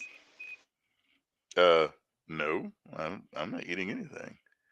I was about to say, man, this is the Knicks at night, not Kicks at night. Like, you can say that Nah, for when we I'm get off eating, but camera. I If have I my had mic a dime muted. every time City said Knicks at night, I'd probably have $14 million. That's okay. You know what? I'm gonna keep saying it because that's what it is, bro. You know, to be honest with you, Blowing Tears is a combination of the Knicks and the Mets. So just throwing that little tidbit out there. The Mets are included in this channel. So But not the Jets, right? theoretically, I have free reign to talk about the New York Mets. But not the Jets, right? Because if I remember correctly, you talk more about the Jets than you do the Mets.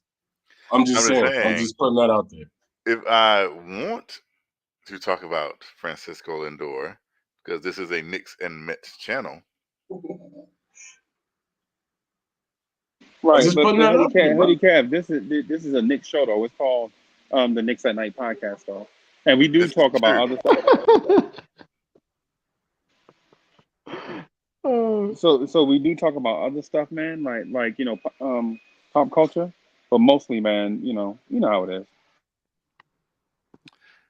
It's $195, which ain't bad. that's because they're trash. The Nationals should be pretty good. But these are like, I think those tickets are starting at $195. So these aren't like top tier seats. I'm kind of afraid to ask what are the top tier seats.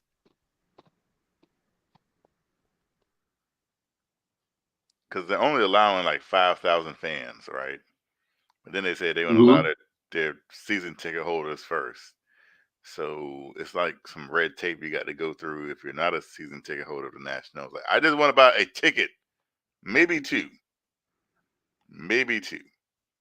Kev, you want me to meet you there? It's 3 hours for me. It's like 5 hours from here to DC. But it keeps saying I have to talk with a representative, but I guess their office is closed right now. You got to talk to them about the COVID protocol. That's why. Yeah, but I'm assuming that they have tickets available because the portal is still open. I guess I got to wait until the morning. See, that's what happens to the Washington Nationals.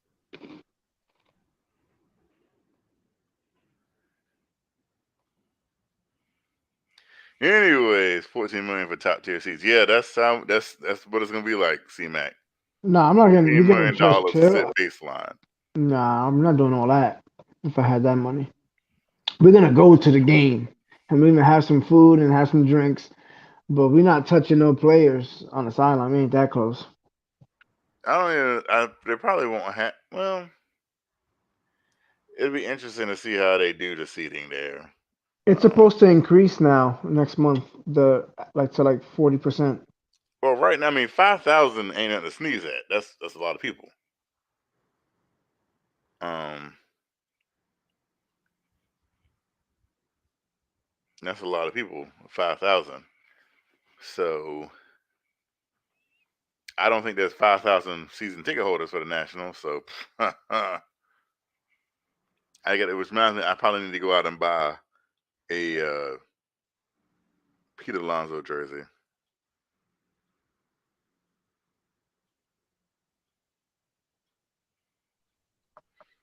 Oh, Lonzo jersey. You gotta buy what? A Pete Alonso jersey. Oh, he's also known as Polar Bear. Should I go get? I'm thinking I need a Knicks jersey. Who should it be? You can get a number 20. It's a popular number. Yeah, honest. Come on, bro. Yeah. I mean, so stop it. No, come on, let's not go there. Why don't you do Why like you what do I this to did? me, Kev? Do what I I did. Get your own what? name on the back Nah, and rock that. That way, if anybody gets traded, anybody ever leaves, you ain't got to worry about your jersey because if you a true Knicks fan, you know you're not getting traded. nah. You ain't never got to worry about it. I need to And get you're a me. still supporting I'm the thinking team. Randall or RJ right now, or quickly, Or a number 20. or then next year get Alonzo Ball joint. And then Lonzo Ball signs with like, No, I'm saying once he becomes a Nick, not like oh, before he's a Nick. I mean, I'm not gonna do that. I hate people. I mean, people have done it all the time. Like have guys like a Melo's getting Lakers a jersey. Zion Williamson New York Knicks jersey. Yeah, Jesus Christ. Like, for real? I seen that. I YouTube watcher said.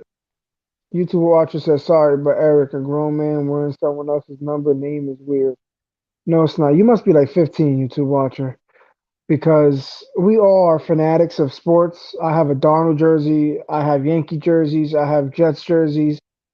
I have Knicks jerseys. That doesn't mean that doesn't make it weird. It's just what we do, bro. When you're a sports fan, you get jerseys of the players that you like, who you respect, who you watch and cheer for. It's just what it is. That's just that's the body of being a sports fan. It's part of it. Comes with it. But I mean, okay.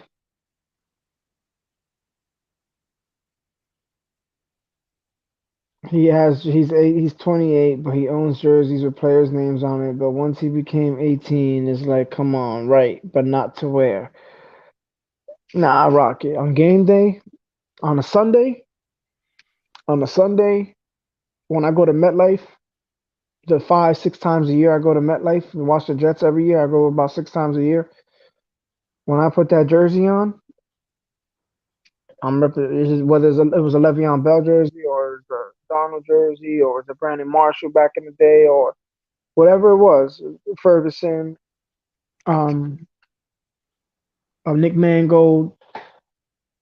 You wear the jersey that day and you rock it out, and Robbie Anderson, whatever.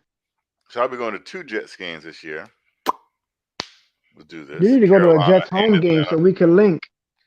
Oh, that's too far. When in Charlotte is literally right down the street. I know, but you have to go to that tailgate and do a weekend. Have you ever been to an away? Listen, so Don't say if yes. I've been to away see games. if you see I this, drive 6 hours to Pittsburgh.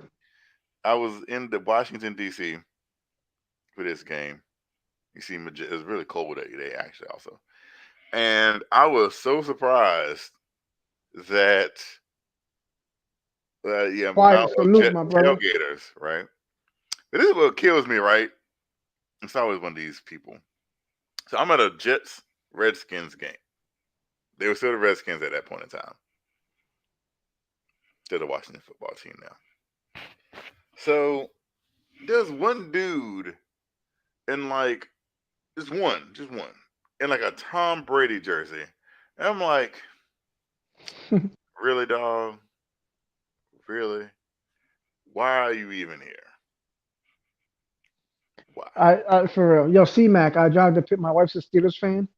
And my father-in-law, my in-laws, they're still the family on that side. They're all Steelers fans, and then my family's all Jets fans, like my parents and my side of the family. So my house is split with Steelers. My daughter's a Steelers fan, my wife's a Steelers fan, then my sons and myself are diehard Jet fans.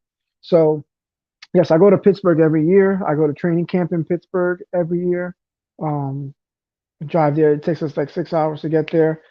We spend the weekend or whatever, a week there, and then we go to Florham Park to watch the Jets training camp. I took my kids and we went and watched Jets training camp. We go there as well. So yeah, I go to Pittsburgh, yearly. I love it.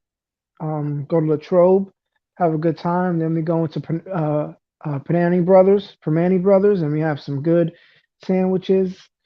And downtown Berg is a beautiful place. Yo, C-Mac, we're gonna have to link, bro, because I see you go to the training camps as well. Um, you definitely got to do that for sure. Who's your favorite athlete, Eric? And you have to pick one of all time, or just like of like one sport of each sport, or just one athlete ever, like my favorite player ever. So you're a Steelers fan, C-Mac? And then I'm gonna answer the question. My favorite player of all time in any, if I put any sport and put it together, and I think it's more about the man this person is than it is about, he didn't have, like, he was always a hard worker, always a leader, always respected the game and honored the game. Um, I gotta say Derek Jeter for me. He's not the best athlete ever, but for me, he was the best player ever. On my list, just because of the, of the teams that I love and follow, just because of the way he carried himself in an era where many guys didn't carry themselves very well. He led that team, and that's just my guy. I love the way he rocks. He's just a leader, and he's gonna turn that Miami Marlin organization around. That's for sure.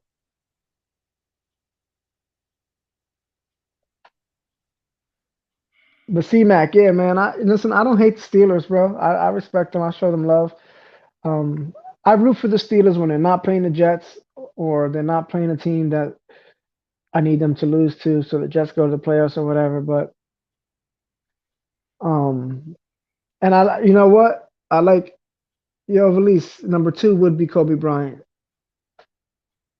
So I'm right with you, Kev. They want to know who's your favorite athlete of all time, Patrick Ewing.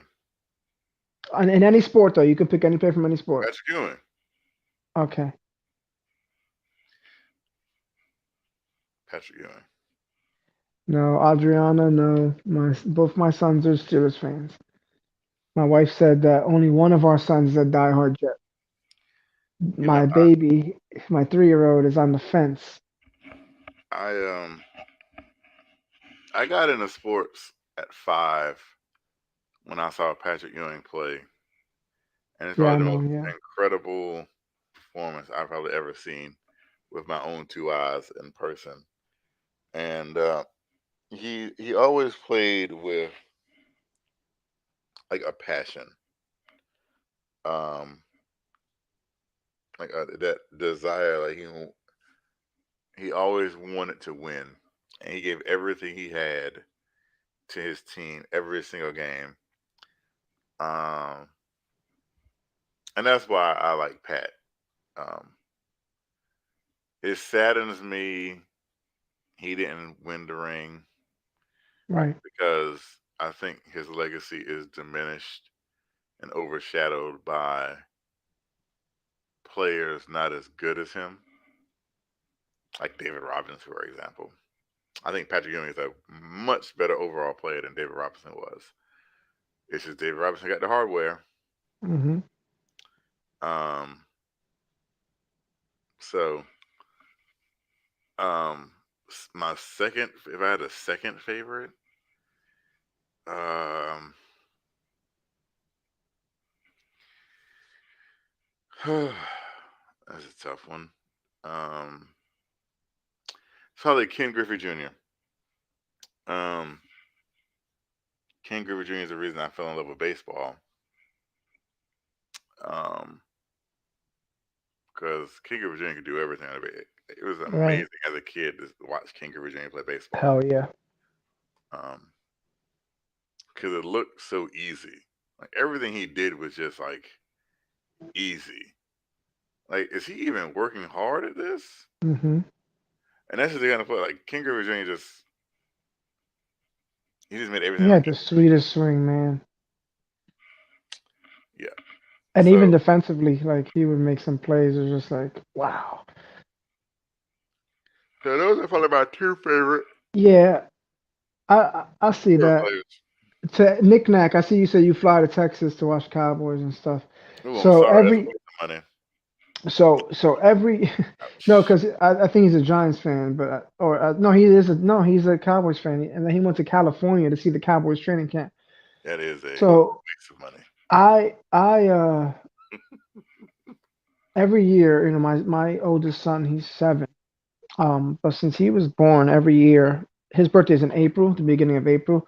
Every year we go on a family trip to wherever the Yankees are on his birthday. Last year we were in Houston, Texas. We watched the Astros and the Yankees, and I got an Aaron Judge baseball that he hit, and um, so I got that a ball that Aaron Judge hit. I caught it, and then the year before that we were in Baltimore. We were obviously at Yankee Stadium.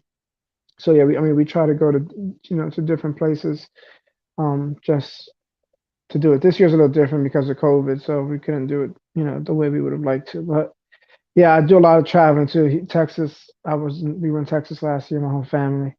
It was all right. It wasn't Houston wasn't my favorite place. San Antonio was beautiful. We drove to San Antonio because my sister was stationed. She's in the Navy. She was stationed in San Antonio, so we drove down there and spent the day with her, and it was beautiful there. The Riverwalk is beautiful. The food was amazing. So I really like San Antonio. But City, who's your favorite player, broski? Yo, I already said it down there in the chat, man. Like, you know what I'm saying? I said I would go with MJ or LT, Lawrence Taylor, baby. Like, you know what I'm saying? Mm, But yeah, with that's that tough. being said, like, you know what I'm saying? Like, I mean, it's come on. Like, you know what I'm saying? That's nothing. You know, I'm looking. they trying to troll me right now for my guy, the Elf of Wall Street. But I'ma still call him that because guess what? I gave him the cool name, the Elf of Wall Street. So you know what? I'ma stick with it. Like, you know what I'm saying? I'ma stick with it. I gave him the cool name, the Elf of Wall Street. All That's right. funny. Nobody thought of it except for me. So remember where you heard it first. So you Although rock with he's a you. guy that you like to hate, but again, the nickname, I thought of it first. All credits to me. Thank you very much. I I You don't appreciate got it. it. hate you for hating. So I just Freezy, think he's a who's bum. your favorite player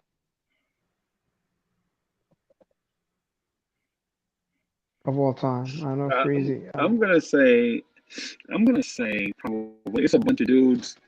I really love Willie Mays, Mm. right? Not because of what he brought on the field, but his positive attitude and stuff off the field too. So, No Free, let me ask you doubt. a question. Who's better, Mays or Griffith Jr.? Mays. Hmm. It's the injuries, man. If Ken Griffey didn't get hurt, he probably would have I been the mean, best ever. even if, I mean, their numbers are just the numbers. If you look at the numbers alone, they're pretty similar. Um, actually, I can hold on. Let me pull it up. Give me 1 second.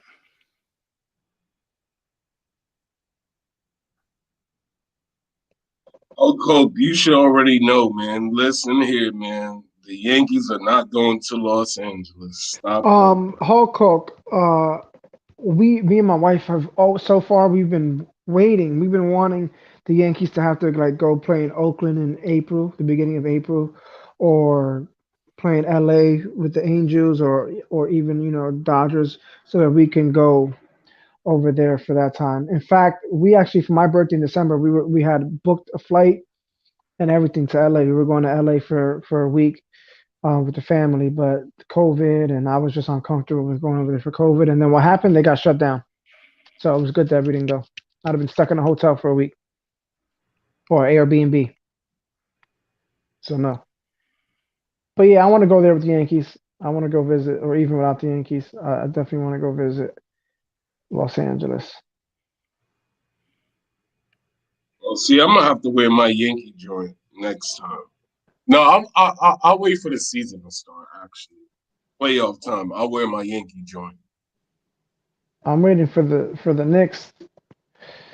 to go to the playoffs. So maybe I can go follow them somewhere this year. Hey, listen, you see how my picture look right now? We go to the playoffs. I'm dyeing them orange and blue again. Let's get it. And I You're gonna did dye that. them I orange did and that blue. even when we was a losing team, bro. So you gotta take it a step further. Dye them orange and blue, and then your eyebrows. Nah, come on, man. One blue, Bro, one listen orange. here, man. I barely got eyebrows as it is. Like, you know what I'm saying? I look like I look like I stood too close to a flamethrower. Listen, if the Knicks go top 6 in the East, I'll go straight bald. This is fascinating. What is? I'm looking at the stat comparisons between Griffin and Stop it, Mays. Evil Raven. Evil Raven said, "Who is better, Eddie Curry or Mitchell Robinson?" Jesus Christ, Yeah. he Uh, a, he's a clown. really? Evil Raven, you want to be on the trolling list?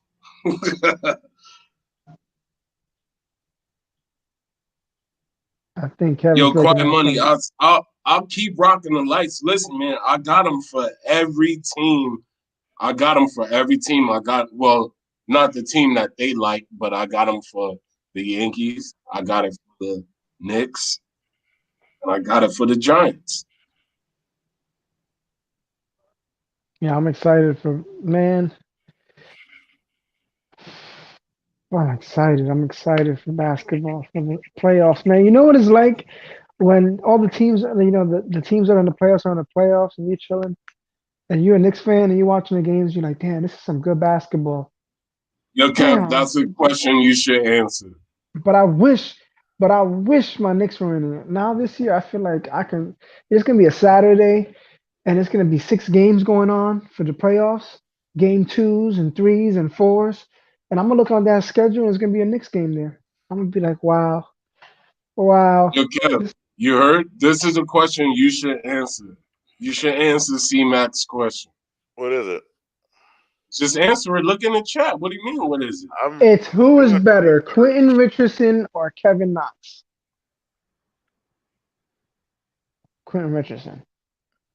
I mean, Quentin Richardson had a longer career. Just answer the question. We didn't ask who had the longest career. That's my answer. Quentin Richardson had a longer career. Yeah, Okay, Felipe so said, that's not Don't bully me, City. yeah. that's not answering the question. I'm just saying. Oh no, well that is answering the question.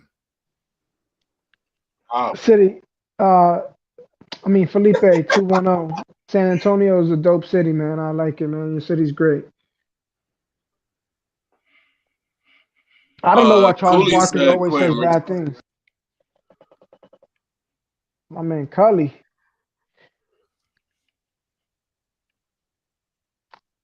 Oh, yeah. Okay.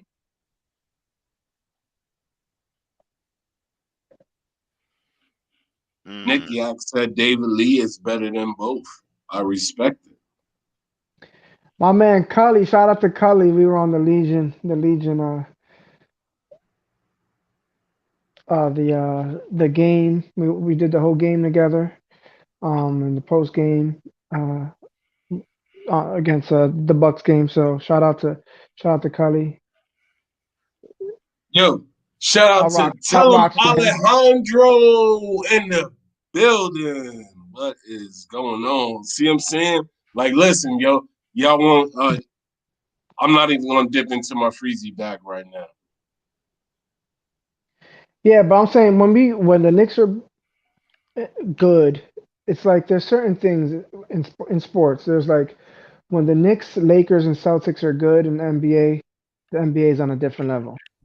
When the Mm-hmm. Yankees, the Red Sox, the Dodgers, when they're good, it's a different level. In football, when the Raiders, Patriots, Giants, when those teams are good, the Bears, it's a different level. Like the league goes to a different level. So when the Knicks are good, man, the NBA is good. So I'm looking forward to if this can Hey, continue. listen, when the Knicks is good, my life is good. Like, you know what I'm saying? Like, You know, no, I like, you mean know what I my mean? life is better. You know, I feel you, but my life is good. You know, it's good. Even when the Knicks are bad, like bad, my life is good. So, Yeah, but my but life I is it's like it's even better when oh for we a sure, good team, man. Like, you know what I'm saying? Because man, listen, no doubt, Carly, I got you, bro. I watched all 82 games, you know, a few years back, whatever, and like, yeah, man, like, yeah, it was horrible, but guess what? We on the come up, we on the rise. Yep, for sure. And I think it's like I've been saying, I've been trying to say this and try to continue to beat it into our heads as Knicks fans. We weren't supposed to be here. This process is supposed to be a building of good habits process to start it out to see who's the guys you want to keep here and do the right things with, and guys who are picking up the system and putting it on the court and putting it into fruition and getting things done, even just minuscule adjustments Hmm. and getting better. But what happened was they took it to another level, and the coaching staff now this is expedited. This process has been expedited. It's quicker now. It was supposed to be 1, 2, 3 years, but we got what we wanted to do in 1 year, or in 2 years or 3 years. We got it all in 1 year. Right, So we, right, we beat the clock by 2 years now. We're ahead 2 years when we're supposed to. This year one was not supposed to be what it is. So now we're ahead 2 years. Next year, you take it the next step. So I think we put ourselves in a position to really do something. I think if we stay where we're at and we play certain teams we can match up well with, like a Charlotte, hmm, um, Atlanta. If we 4 or 5, we host a series. I think we can beat those teams and go to the second round. Going right. to the So, second round, going to the second round from being right, the second worst team in the NBA last year with not much of a roster turnover. You added 3 or 4 different guys, 3 guys really, that played meaningful minutes that weren't here last year. You really, there's no doubt in my mind that that's going to get some guys to look at the squad in the offseason and say, yo, maybe they got something there that we can build for the long right, term, and I right, can go and play with them. right, right. That's and see, this is what I said before, man. Like I've said it before, and I'll say it again, and I've said it many a times. The only thing we need to do is go on a win streak to start separating ourselves from the pack because everything is so jumbled up to where, like, you know what I'm saying? It doesn't matter if we win a game and this team loses or whatever, they still in it. We still in it. If we lose a game, they win a game, guess what? We still in it. Like, you know what I'm saying? We need to string together some more wins. This is why I broke the hat out. And I said it before we even went on a 3-game win streak. I said it before. This is the reason why Kev, we need to go on this on this win hold on. streak. So that way Kev, we can separate ourselves from yeah, yeah. the pack. You But fell oh, asleep? Kev is good. I think he looks like he's good. I don't know. Oh, I can't hear you. They asking if you falling asleep. They say you Oh. look like one of the UFC fighters last night, and you were sleeping. No, This- I'm I'm looking down at good. my phone. yeah, no, they say you was frozen, but no, he good, man. Yo, for everybody in the chat, Hoodie Kev is good. He's all right. He's chilling. He's probably trying to come up with some facts to, like, you know what I'm saying? He's probably trying to come up with some facts to to make it Nah, seem Kevin's like looking at he's he's Kevin got looking the at mix he's going. looking at some baseball stats probably. I was oh, I am looking at something up. It's not stats. I was looking at something on MLB.com. But with the COVID, No, I was reading like a post like a all 30 team Right. post thing they had, like prediction for all 30 teams. Right. Um, So while you doing that, while you looking that up, let me shout out Nick Yak, Quiet Money, Hulk, Alejandro, Our Future Gaming, True Knicks fan. Who else we got in the building? Who else we got in the D-Chan? I never seen D-Chan before, so that's what's up. Shout out to you, bro. I'm glad you're Shout out here. D-Chan. I respect it. The game of life is still here. He is in the building. Yo, Elvis. Salute. Yo le feliz. Intensa. Brooklyn Charlie. Salute. Who else is here? Who else is here? Who else is here? Who wants to hear their name? Who else is here? Who else is here? Rudy Who's still Garcia. Shout out rocking Rudy with us? Garcia, man. Rudy Garcia is here. That's Rudy, tough. shout out to you, Rudy. Oh, Chicago in the SB. buildings. SB Talk. Listen, bro. SB talking sports. Get in my Salute, face salute, back. salute. What's What's good? Salute SB. You know your newly assembled Bulls. What's good? Boost I Mobile, don't we know. see you, bro.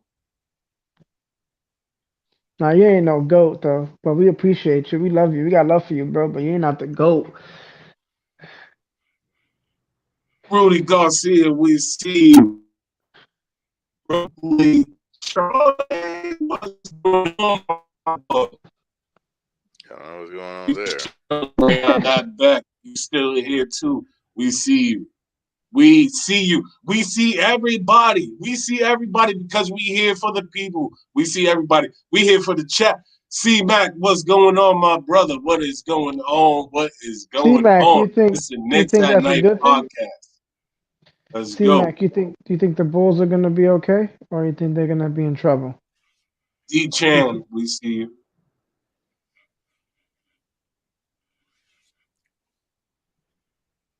Because I don't know what Chicago's gonna really, what they're gonna do defensively.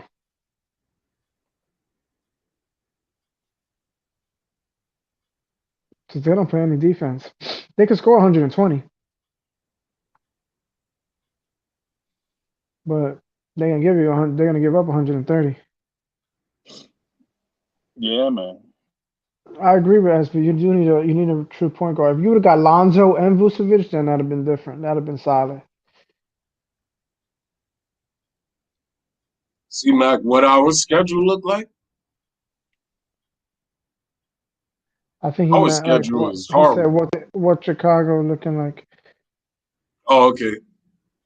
Because I mean, I do think on paper the Bulls got better, but are they going to be able to? The Knicks are like 6 games above them, I think, and they're in 10th place. So, I mean, the Knicks are put themselves in a good position to hold their ground, which is really all you can ask them to do. With their schedules they got, the Knicks have a tough schedule. They're going to play good teams. They're going to play a couple of teams they're probably going to lose to, but I do think. Oh yeah, they did get Daniel Dice. Daniel, he's. They're gonna be all right. I mean, they were down like 30 yesterday, but they did make a comeback, and the game was. Yeah, I don't know, SB. I don't know what the Knicks are gonna do. I'm hoping they go and get Boogie Cousins. That's someone that we spoke about earlier. But if not, they got to figure something out. They got to get a body because you're one injury away from a big man. To being in some purgatory, in a Yo, purgatory Freezy, position. you might know, Freezy, if you're still here, you might know. What is the best big man we can get right now that is on the market in the buyout market? That's available, at least for us. Not everybody that's on the market, but a big man that's available for us that we can get. I don't know, man. The thing is, it's weird, man. You know what I mean? Because you have to look at it like this. When you go get your big man, do you address a team need, or do you address do you address like offensive and defensive deficiencies, or do you bring in a guy that's just a healthy body, right? And so like, well, I heard what y'all said about Boogie. Are you gonna address a team need? You know, bring a guy that may cut into others' minutes, a guy that may improve the team, or do you bring in a guy that's gonna backfill the roster, that's gonna be injury replacement, situational type guy? Right.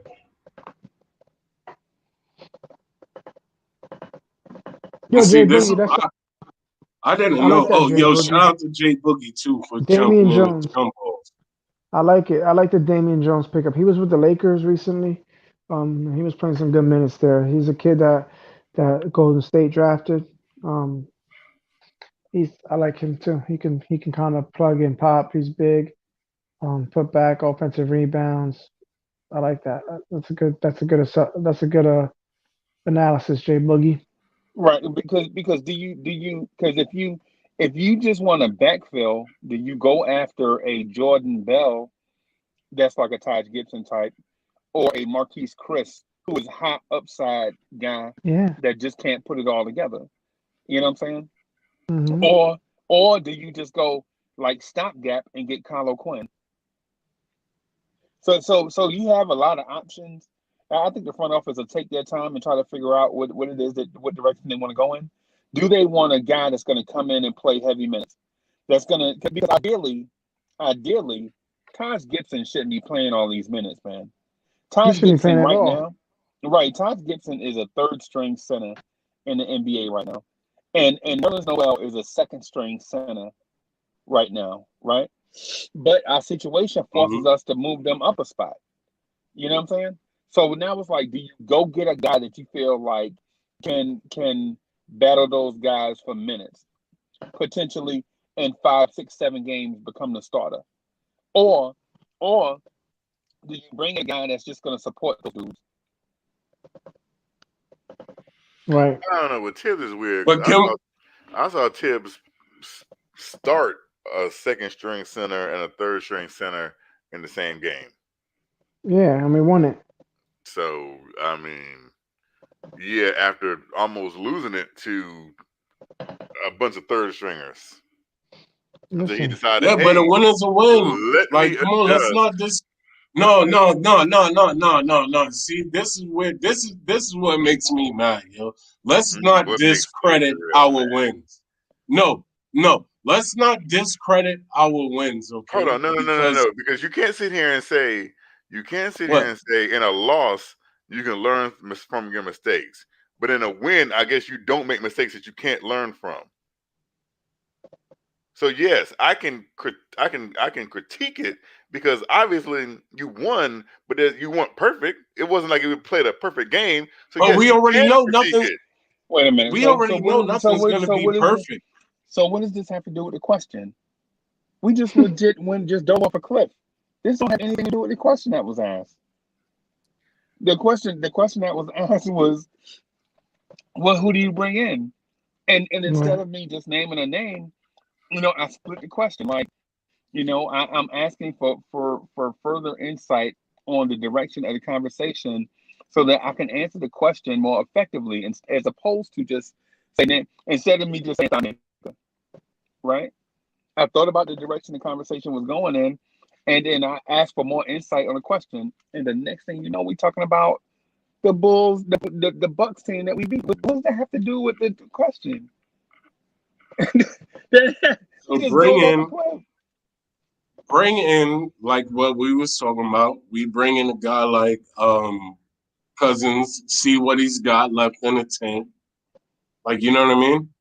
Because our number one priority right now is we need another big man to hold it down. That's our no, I would say our number one priority is point guard. But right now, the way things look with us having fractured people and as far as it goes to the big man lineup, yes, we need a big man. We need to. I'm gonna tell We you. I'm need gonna it. be. But I'll be City, honest with you. my question is, what are you bringing in Boogie for? For what purpose? He needs to start.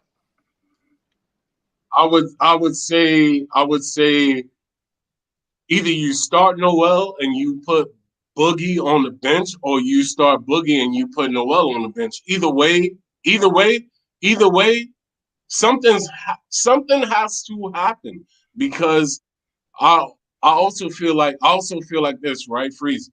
Listen, I also feel like this, right? I feel like, is Noel a better defensive player than Boogie? Yes. Yes. Oh no, I said that. My bad. I said it the wrong way. Is Boogie a better offensive player than Nerlens? Yes. Easily. Yes. Nerlens is a better defensive player than Boogie, right? But at the same time, with the team that we have, and you look at how Derrick Rose can slash to the hole, right? Even though Alfred Payton don't, when he slashes to the hole, he's more looking for his shot, right? We get that.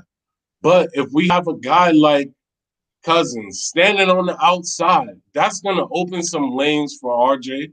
That's going to open some lanes for Julius. That's going to open up everything, because people know already this man can hit the 3-point shot. Mm-hmm. I'm not saying that he does it at a great clip, but he can hit that 3-point shot. So teams will have to respect it. And the way they have to game plan is going to be different versus just having Nerlens and Mitch out there, even. Like, you know what I'm saying? Because now they know. What about They this know. though? What about our intrinsic weakness? Like I feel like in some conversations we don't address like the apparent stuff. But like for instance, instead of like the spacing issue, which is a big time issue, right? Against man-to-man, against zone is not much of an issue, right? Why don't we address issues like spacing? I mean, not spacing, but screening, because we know that the best big man screener on our team is Taj, right? Because Right. Nerlens Noel is terrible at screening, and Mitch is even worse, right? Is Boogie a better screener for us to run screen and rolls with? And is he athletic enough to have an impact in the roll game, or is he a pick and popper, a screen and popper? Is that what you're He can do what it. you're saying? I think He can do it. he could probably do both. Like, you know what I'm saying? I don't see why he couldn't do both. With They did our a team, they did a with ton of our it in New team, I don't Orleans with see why he Rondo. couldn't do both. They did a ton of it in New Orleans with Rondo and AD and him, where he was both the roller and the guy who got to the top of the key and took the shot, and he was the guy they would do a double screen like we do now.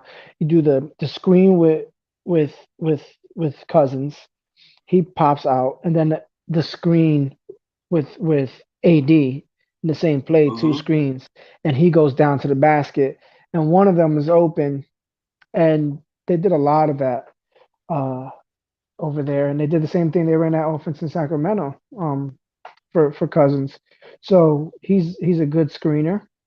Um, he also is a good. He can move with the ball in his hand. He can create for his teammates, and he can hit any shot he wants on the court. Any shot. He can hit a three. He can hit a 15-footer. He can hook it. He can bang it. He can lay it up. He's gonna hit his free throws. Um, Right. I know. And Eric I G, know. to your point, man, we said this.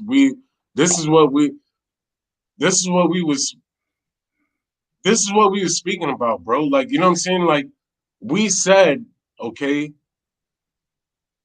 we're having a guy like Boogie, it opens the floor for other people. Not only does it open the floor for him, but it opens the floor for other people. Like, you know what I'm saying? We know, listen, if we got a 5 that can shoot the 3, like, you know what I'm saying? Offensively wise, let's just look at the offensive aspect of the game, right? If we got a guy like Boogie standing out there and you know he can hit the 3, do you really think that teams are really going to be playing that zone against us? Yo, If you shout got out a to guy like APG Quickly in the MVP. game, you got a Shout guy out to like Burks APG in the game, you MVP. got a guy like Shout out to ATG Yeah. MVP, a $5 super Oh yeah. chat. Nothing in it, but we appreciate you. We salute you, and we're happy you're joining us tonight. It's 2:30 in the morning. We got 105 strong on a Sunday, so we appreciate every single one of Let's y'all. go. It means everything Let's to us. go. For real. Let's go. This is why it's the Knicks at Night podcast, baby. And I'm gonna say it every time, all of the time. You know what I'm saying? Because we here and we rocking, and y'all still here, and y'all still rocking with us. And that's what we like. Because guess what? Y'all still here, y'all saying stuff, we answering, we trying to do it. Like, you know what I mean? Or whatever. So we bringing it live. We live. We bringing it live to y'all right now as y'all speak. Y'all say something, we react. Like, you know what I mean? That's how it's going down. Like, we doing it. Right, and so what City says to him, to what he said too. If you like what you're hearing, subscribe to the channel, smash the like button, join the virtual chat, share on your social medias, turn that notification bell on, and join the Lawrence Tears family so we can continue to grow and have conversations just like this one. Right. So here's my question for Eric G. This is for Eric G only. I ain't trying to start no mess, right? So Eric G, why not run Obi at the 5, Knox at the 4, Burks at the 3, Quickly at the 2, and Rose at the 1 on the second unit to take care of spacing and quickness? We can't do that. Come on. There's not enough offense, but then there's also not enough defense on that unit. Um, and although the spacing, as in the sense of the bodies, they would be able to move more, get to different spots on the court. Um, Jesus, that would be a disaster. Okay, I don't even know how to. That would be a disaster for Uncle Freeze, for real. You can't do that. Now, if you put Rose, like I said, you had like Rose with, if like every other position was a veteran, then that'll work. Like, so if you put like Rose and then Quickly, and then you know Randall or Bullock or Burks, and then uh Randall. I don't even know. Like it's hard. You got to keep to right, especially So now. so so what's it? So who's your whack defender on that unit? So it's Obi, Knox, Burks, Quickly, Rose. Who's my good defender? No, why wouldn't that work in terms of defense? Because none of them play defense at a high level. None of them. Obi doesn't play defense. Knox doesn't play defense. Okay. Who would be the center? Obi. Obi would Obi be would the be the center. center. Oh my God, he don't. He's too frail. Like his body's big. He's not, yeah, he's got it, but he don't got the cojones to do it yet. So Obi would get cooked. He'll get in foul trouble. Trying to guard a center. Knox at the 4. Uh, his feet are too slow to cover a 3, a 4, a 5, maybe. He can't do none of that. So he'll be in trouble there. At the 3, you have Burks. He's the best of all of them defensively. But I don't know that would work either because I just don't trust that he can be in and on every play, especially if he's the only if he's the only defender on that unit who at least gives the effort to defend. He can't do it on every play because on the other side of the floor, you're gonna need him to score. Because I don't trust Obi to score on his own. I don't trust Kevin Knox to create his own shot. Only Rose. If it's quickly Rose and Burks who are going to be your guys to score. And they're going to spend their time trying to get offense for the other two guys, Obi and Knox. And doing that, they're going to press the ball. They're not going to play defense, and they're going to struggle to score as well. Here's my solution to that. So first of all, let me shout out to my brother Jay Boogie. J Boogie, what's good? What's good, J Boogie? I heard your name, but I didn't see your name in the chat. I didn't know if you was here or not. J Boogie, what's good? And so here's my solution though. Oh, Chris B is here too. Chris B, what's good? I didn't see Chris B in there. What's good, Chris B? You just got here. Here's my solution to you though, to what you just said. 2-3 zone. When you put those guys on the floor, you let all of those guys use their athletic ability to defend space. It conserves energy, and it's what the Bucks did to us the other night, right? The whole game. Put 5 guys that are decent shooters on the floor, and make you have to defend 47 feet on defense, right? With Rose's penetration, you can't give up the lob to Obi and guard the corner 3 to Knox at the same time. It's impossible, right? And I have faith that we can knock down corner 3s, right? And I have faith that we can catch lobs and finish. I mean, if they don't get a player, they may have to do something like that. There may be a time during the season where they're going to have to do something like that over the next 26 games that they have left over. But I mean, it's not going to be an efficient group. Yo, Brandon Howard, shout out to you, brother. That's funny. Because Boost Mobile said, "Ain't no I in team," and then Brandon Howard said, "Shaq said, Kobe said, but there's an E in me, motherfucker." That was back in the day when they did an interview, and Shaq was telling a story about Kobe. It's funny, right? Yeah. Right. I think that unit though. I think that unit would be vastly underrated and appreciated because you can't legit cover quickly Knox, Burks, all at the same time if you got your eyes on D Rose and Obi in a pick and roll, right? Right. So, and I think there is some good to that. I'm not saying it's totally bad, but what happens when Burks is not hitting his shot? We've seen it, the inconsistency. I know he's been consistent over the last 2 weeks here, but what happens when Burks not hitting his shot, or Rose can't get his shot to go, or Quickly can't get his floater to go, or the 3? So now they can't get offense from the 3 guys they rely to get offense on. And on the other side, they can't play defense. Well, So what happens?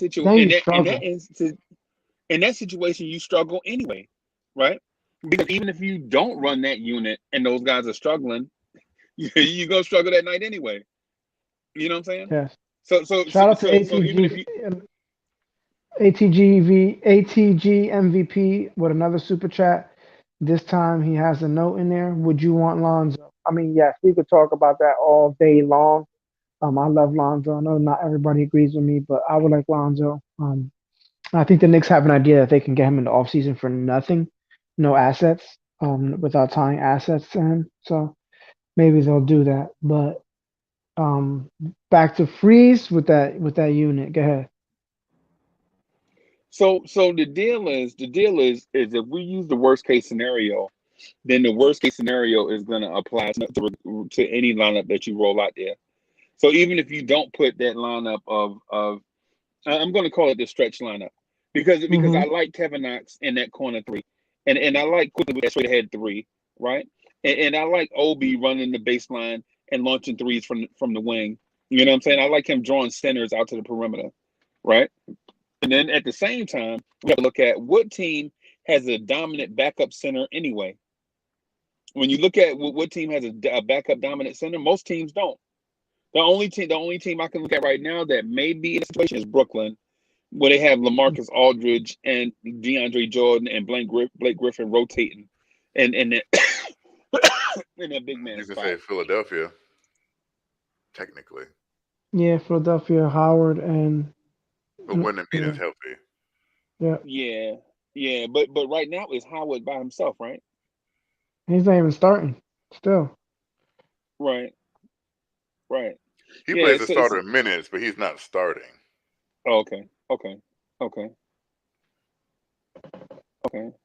Oh, J Boogie, man, my bad, J Boogie. So let me post the. Let me post the. Let me do that just real quick, J Boogie. My bad. I'm doing 10 things at once. My bad. Bam.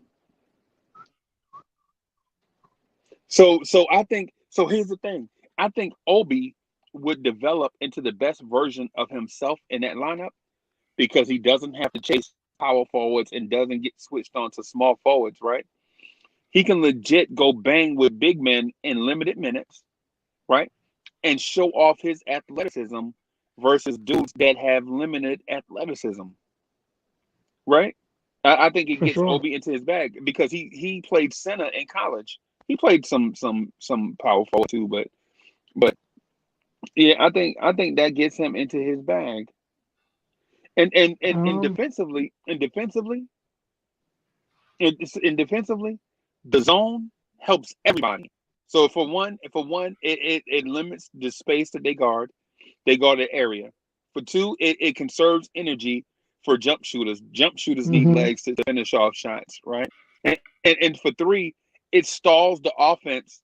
Like, and not saying shut them down, but it slows them down in a sense where the starters are getting minutes, getting rested on the bench, and the zone slows down the game. So look at it as in a sense of what a zone defense does for athletes like Obi and Knox and Burks and Rose and Quickly. I just if we run that lineup out there, say limited minutes, then I think it's better than the lineup that you saw with Nerlens Noel, Taj Gibson, Alec Burks, RJ, and Alfred. Because you legit against the zone, you legit had 5 non-shooters on the floor at the same time Yeah. against a zone defense. Shout out to City for real, of course. My brother always looking up. Shout out to the chat. We're gonna find out a super chat from City. Shout out to the chat. Thanks for keeping us lit. Shout out to Uncle Freezy, Hoodie Kev, Eric G, Rob the Nick, and the whole KMD crew. But of course, it starts with you guys in the chat, man. Almost 3 in the morning. Got 105 strong. We really Yeah, appreciate man. it. You rocking with us. I mean, there's no better feeling than being able to do this on a Sunday Right. night, and there's 105 people strong in the Yeah. chat. So Yo, I gotta end it right now. I gotta end it right now. My phone's about to die. My phone has been giving me the 1% warning for like 10 minutes. yeah, it's about to die. Are you doing the next morning drive? Yes, sir. I'll be in the next morning drive. First, I was taking medication for my back, man. I kept oversleeping. That's the reason why Nah, I it's missed the hard, game. and you were on here till like 4 in the morning too. We were on here Yeah, last night. yeah. That's why when I was in the chair, I was sitting. I was like, "Dang, man, I gotta take something for my back." Next thing you know, it's like you look at the clock and it's 11:17. You're like, "God, dog it," you know what I'm saying? I Yeah. might get up in the morning. Oh, Jesus, man, Jesus Christ, Fred and Bonnie, Mm-hmm. just Kev, it's You've been saying 2:44. that We for already know months. you need. Kev needs like 10 hours of beauty rest. Kev, I was on it. I was on it last week. I showed up last week. I've been I was, on 2 times the last couple of days. all right, You know, good. both times the show did start at like 11:45. Okay.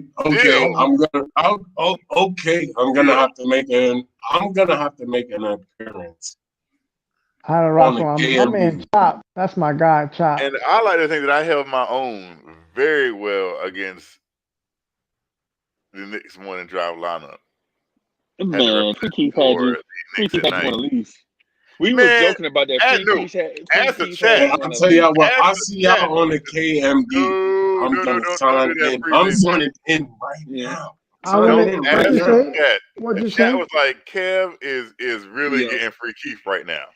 Oh, so shout out to everybody in the chat and in the virtual chat, man. I'm gonna sign off right here, man, because my phone's about to die. So yeah. Listen, I'm gonna I'll sign holler. off Yo, too. I'm gonna holler wait, I'll yo, holler at at y'all in Freezy, 6 hours. Yo, Freezy. Can you spin that outro for us? No, It's our night podcast. His phone just died. Oh. All right, bro. I'ma holler at you guys. Listen, chat. I appreciate y'all. Big game.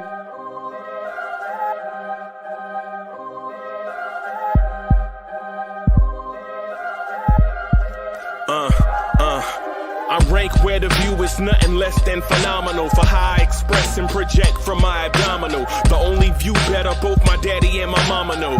No living parents, my sons give me balance. My wife is my serenity, this mic is my identity. The world